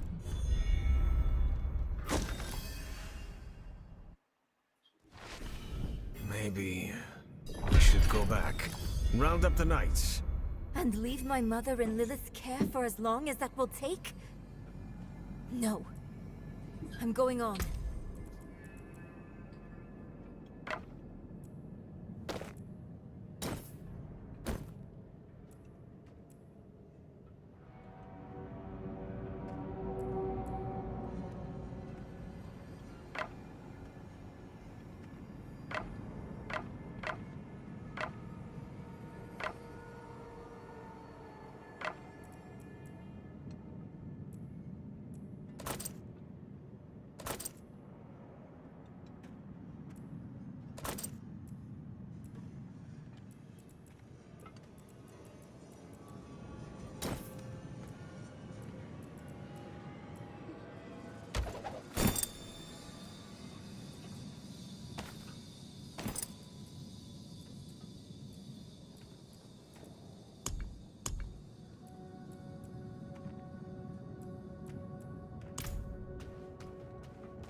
Beams are too damn old. Shaking like leaves.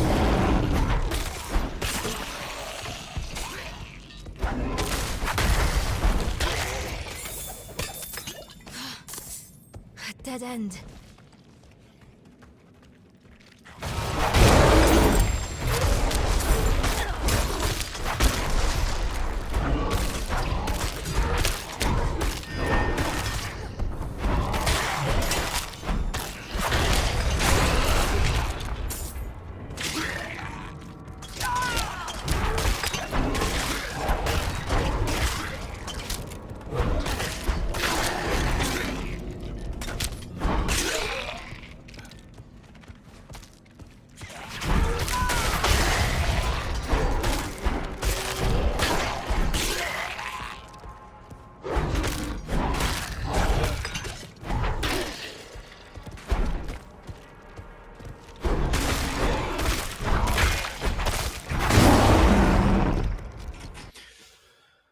Frog fractions.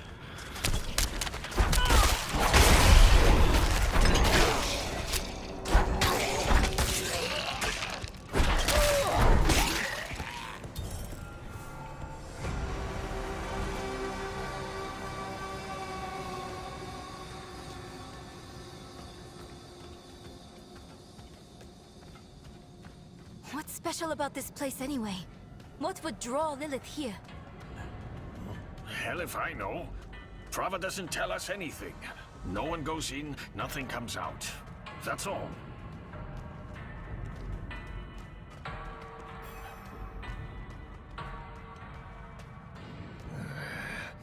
No lift. The jam must be deeper down.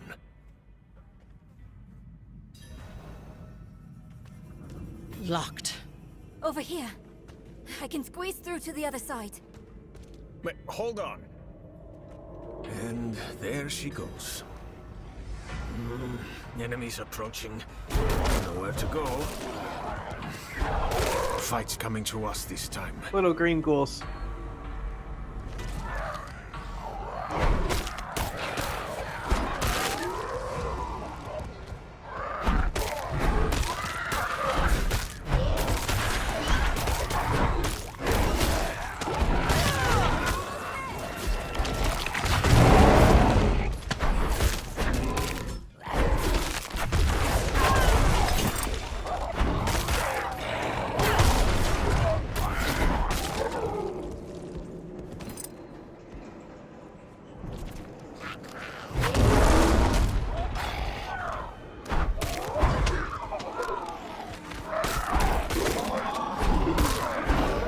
Open that door, girl! I've got That's it!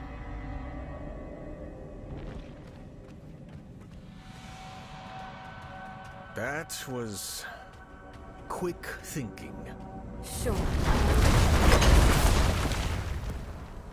Oh, chest. Gold? Why would your mother leave you like that? She wouldn't. Or she shouldn't have. I'm sure she had good reason.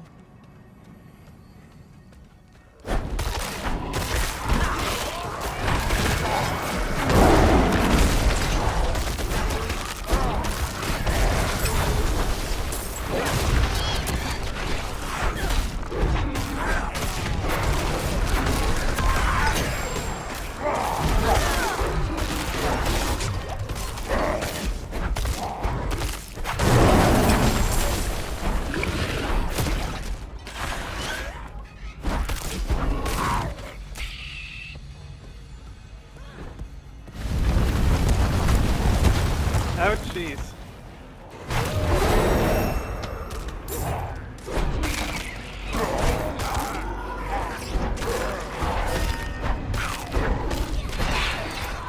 Oh, that's your little spell. You got like a little shield thing, something, pal?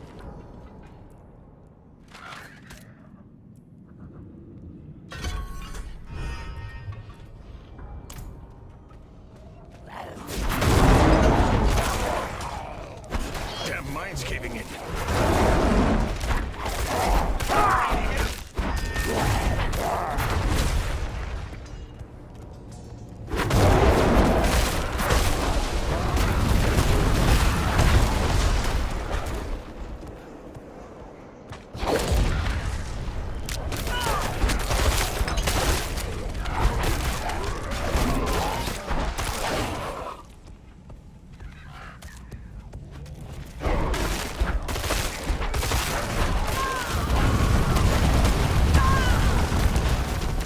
I'm not dying here!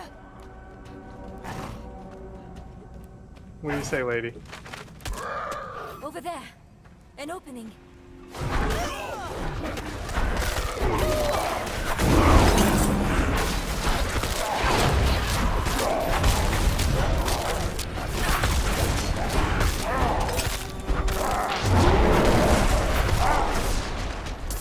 Hey, ring.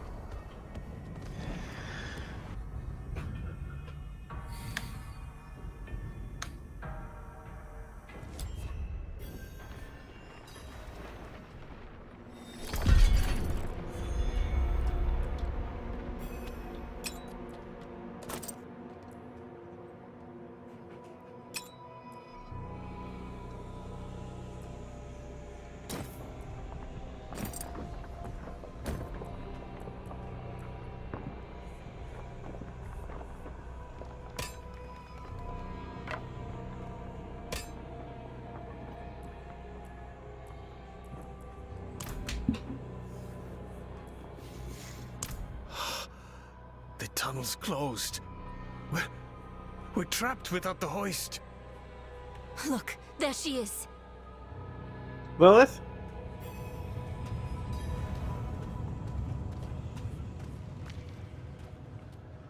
Oh, this some fucking Nazgul shit here.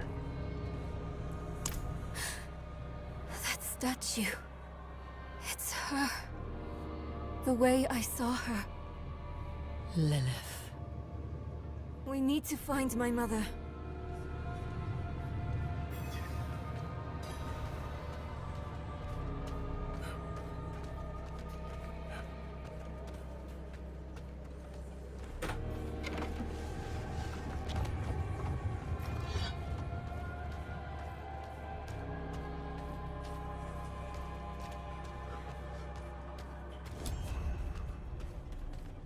Over there, the hoist. At last, I'll ride out. There's just like a corpse in it. Happened?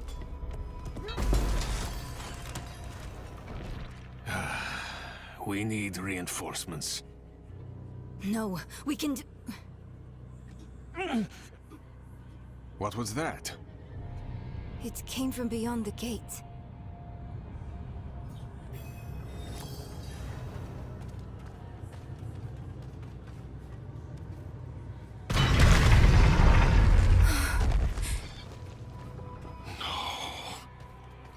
escort. They're all dead.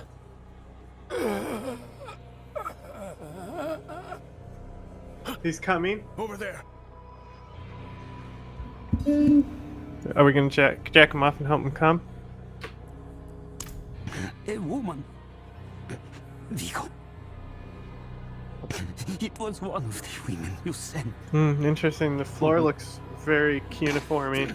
She wasn't human. She was a demon, like the statue. Claims she mothered sanctuary. It was a dead bloodbath. The other woman, Venard. Where is she? She begged for her life. Lilith spared her. Let her deeper in. Give up, girl. She's lost. Vigo. Alright. You must listen. Pack it in. Steve Giving up. did nothing. Going home. Spells. Prayers. All useless. Go Can you to stop Corval. spitting while you talk? Tell Pro. Raise the army. The father. Evil itself. Locks sanctuary. Do this for me. He is dead. I'm done for. Done Your yapping, mother told finally. me this trinket would bring good fortune. To think I trusted her. She bribed you with it, didn't she? You weren't supposed to let her through at all. But it's not too late. She can still be saved.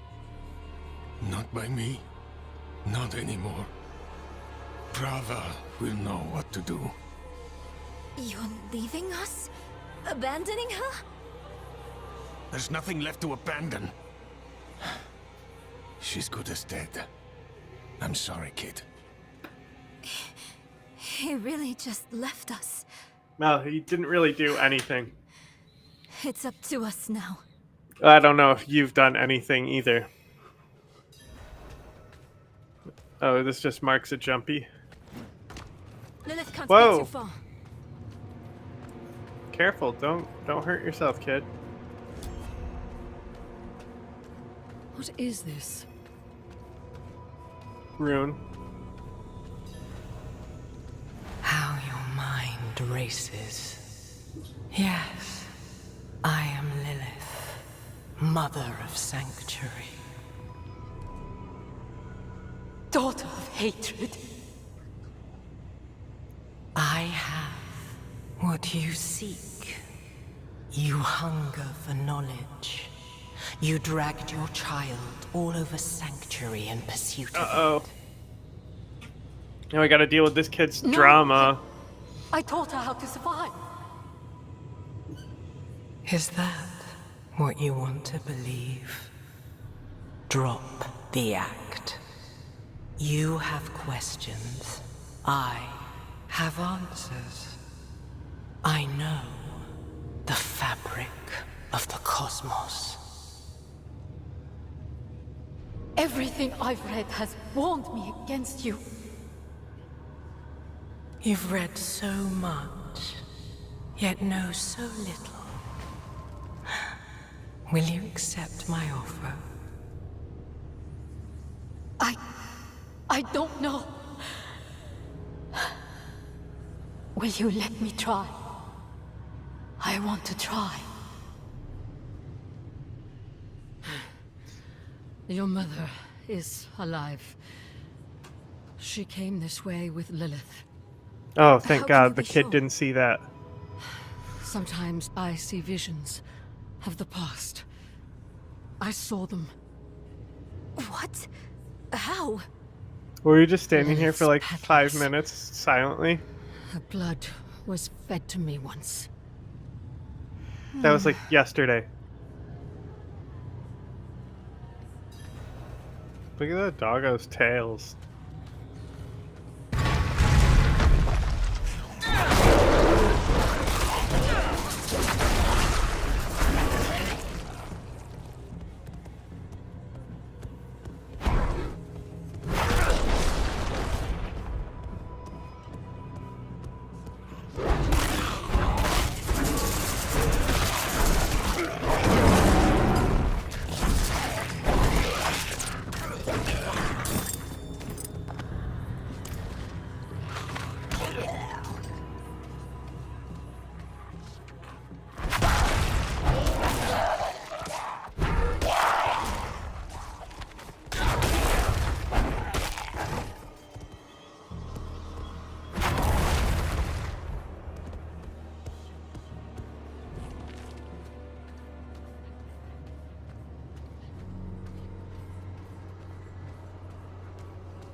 Smash.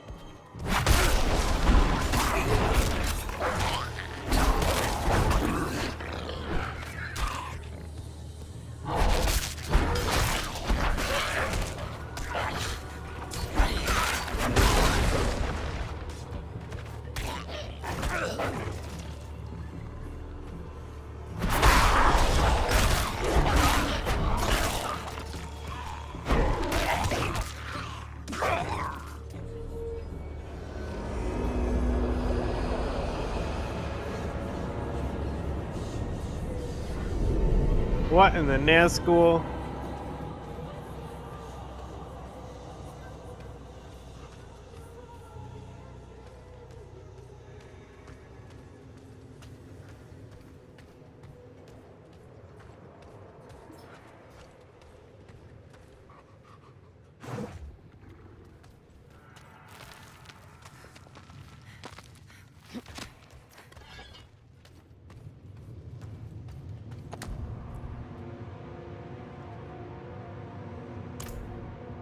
Ah, there.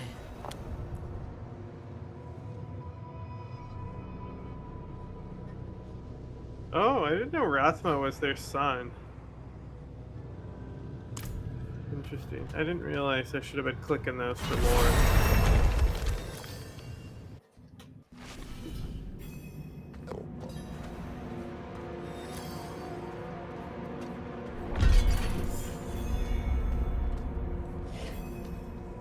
So curious. You are eager to know why you were spared. Yes. Do you have faith in me? No.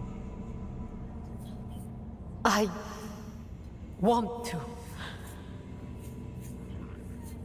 Good. For now, all you need know is that we are going to meet my son. Rathma. Okay, so they just explained that it was her son. The first necromancer.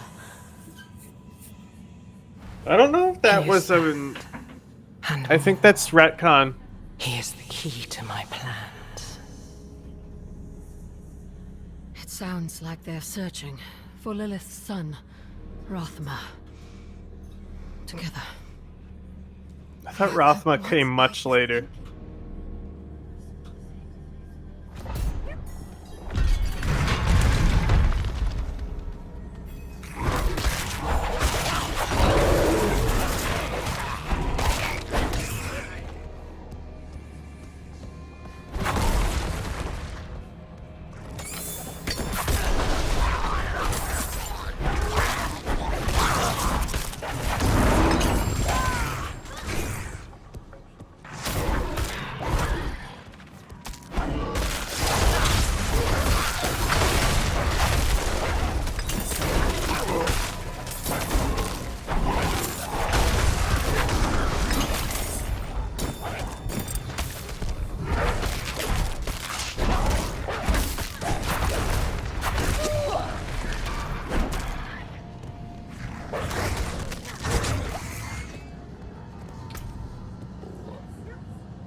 Flesh beasts.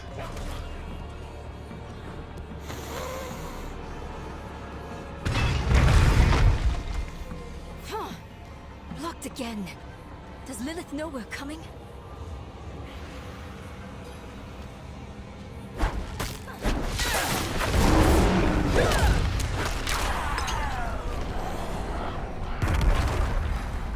You've mastered your fear, but I still sense your pain. You miss your daughter. My magpie. She's scared right now. She must be. Go. Or stay. It is time to choose. I trained her well. She's a good kid. Strong. She'll be all right. You've chosen well, my child. Two terrible mothers. To reach Rathma, we will need to cross a lake at the bottom of these ruins. It requires a ritual. I will teach you. As you wish, Mother. Good. You're ready for lesson 1. Blood is the key. What did you see this time? I don't need sparing. Tell me. Lilith plans to teach your mother a ritual. One that needs blood. Your mother seemed receptive. We have to reach them.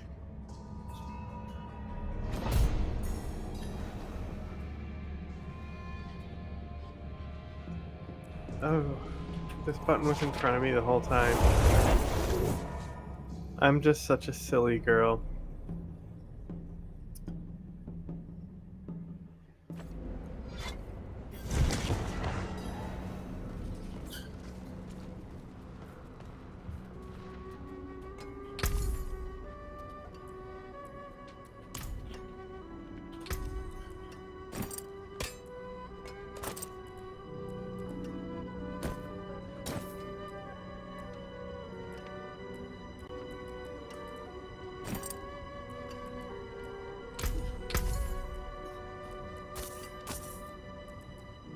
Anything else?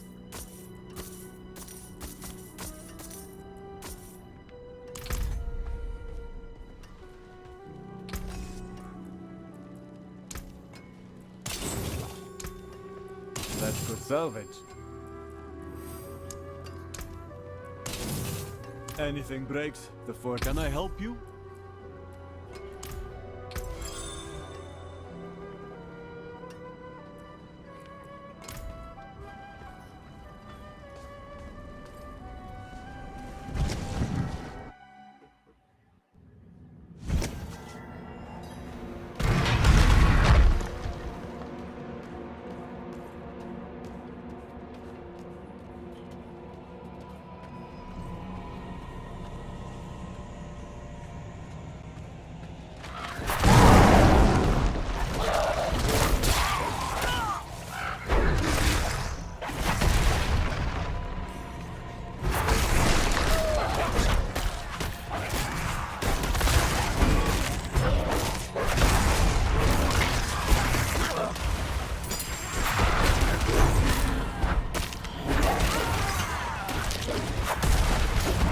Oppressor.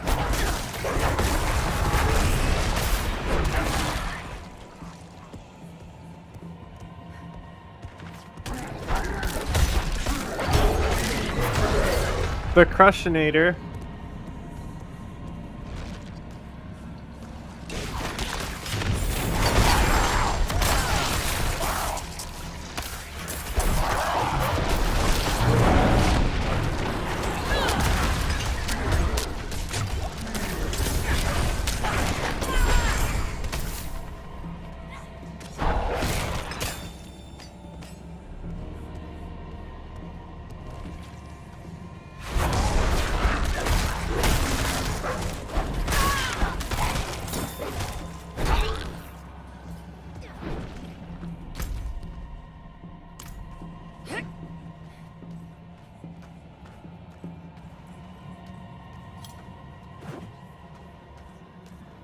Hey, look, a dick.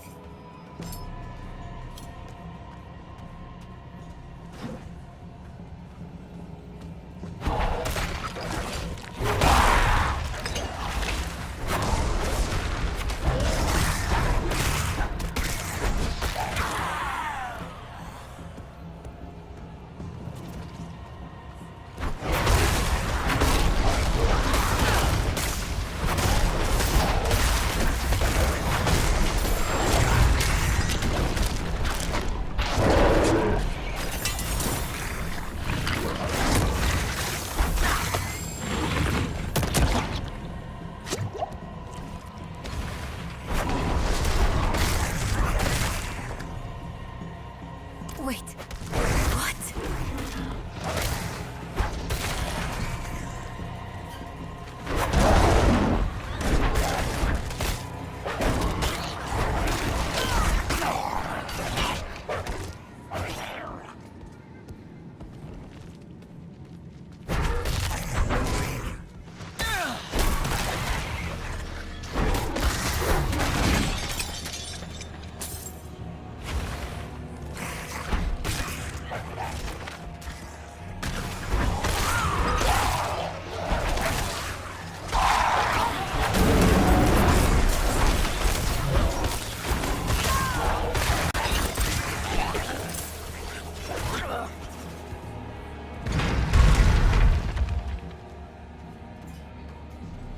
This barrier. It looks like the same kind of magic as before. I think I can dispel it.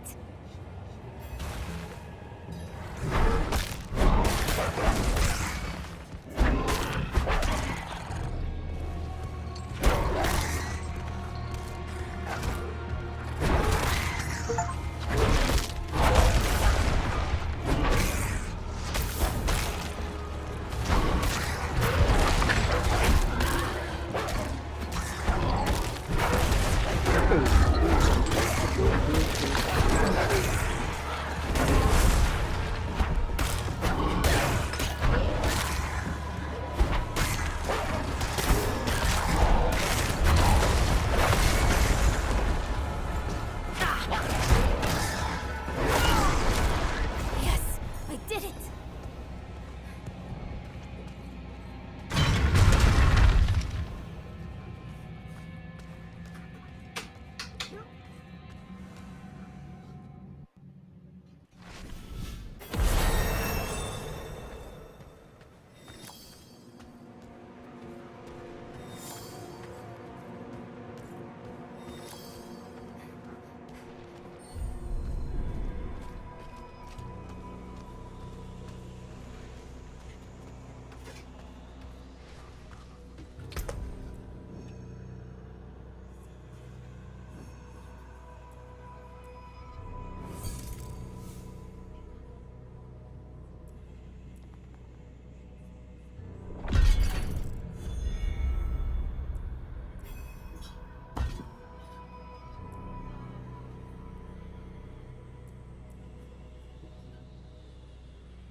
We're going the right way?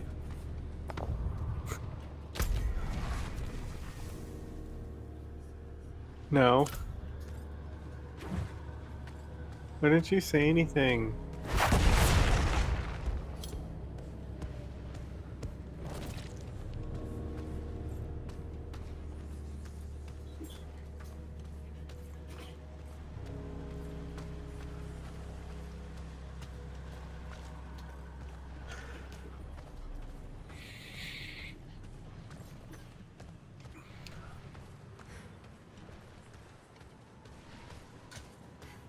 Not enough blood. Never enough blood. I will follow you to the ends of Sanctuary, Mother. A priest. He must be from the escort fleet. There she is.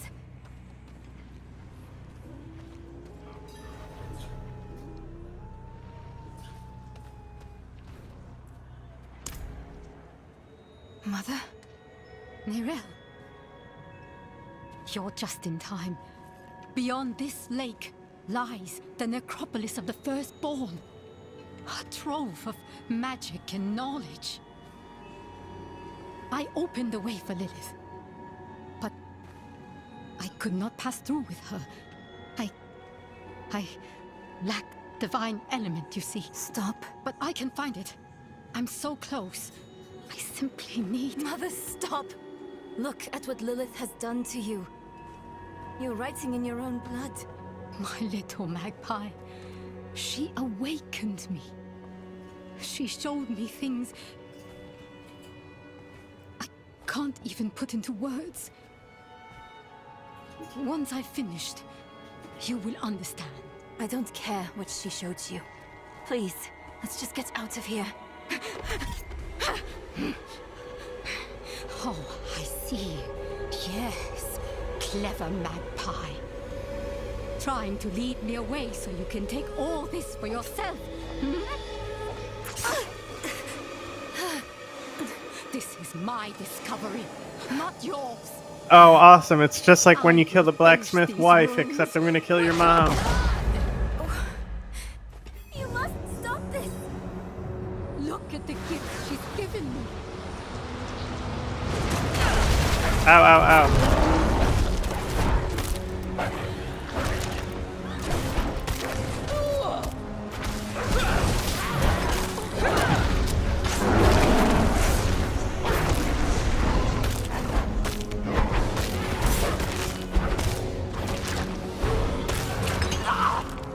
Mother, no! You won't take what's mine.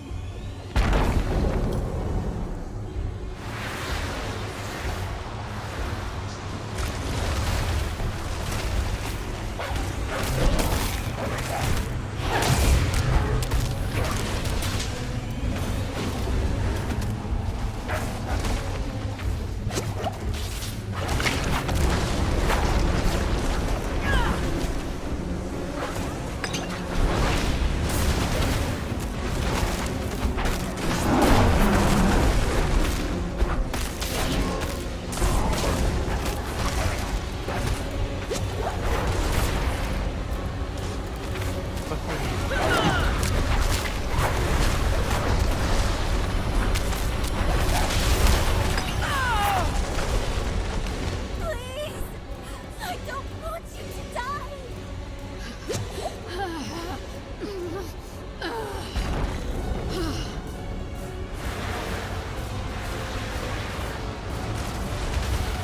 Sorry I killed your mom, kid.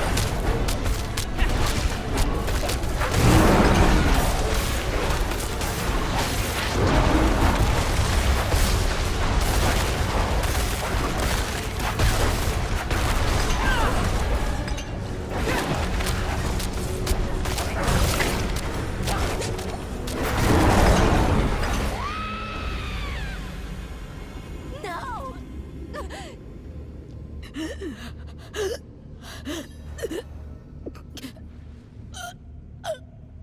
Oh my god, everyone takes forever to die. You were protecting me. I don't want to hate you. I'm trying. I really am.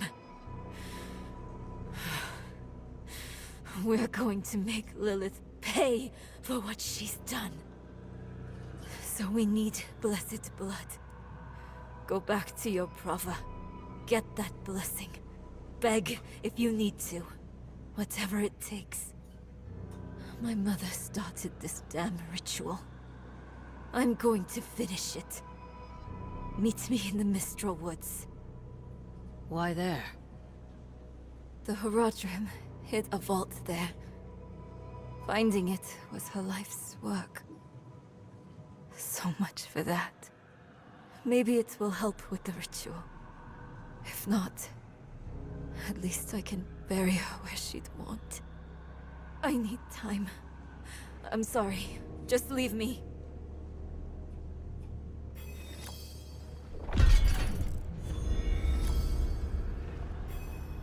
Oh, I just...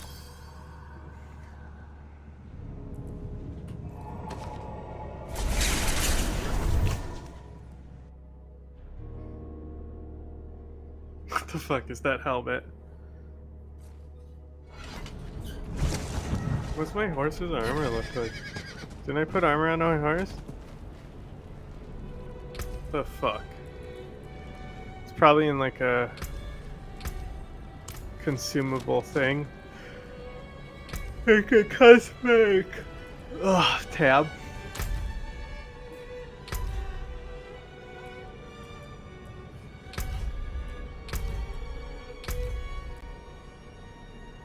Oh, nice. There's actually a party window.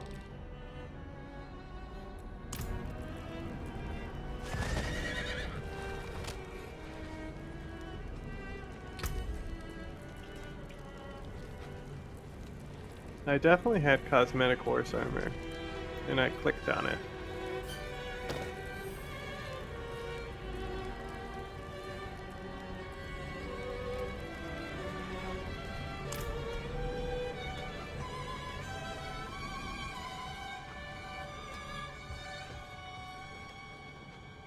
Arms for the light.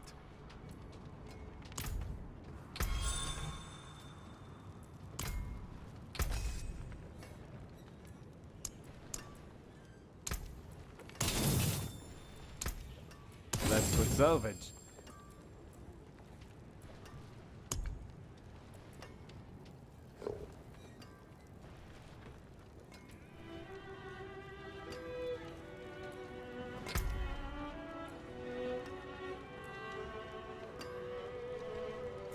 Okay, well, I'm Come not back getting if into you all need that work. 'cause I'm about to stop playing.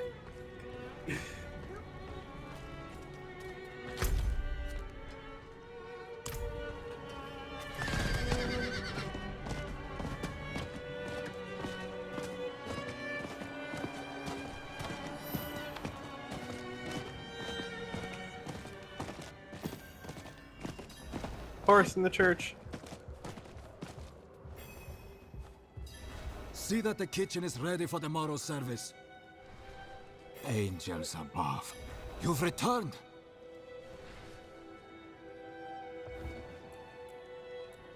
The Reverend Mother will want to hear of this, but she's away at Corvalar. Seek your blessing there. Everything is unfolding as Inarius foretold. Soon, he will be free to weary and return to the heavens where he belongs.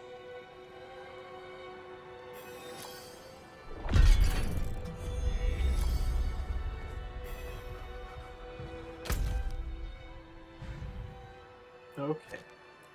There's the little boss.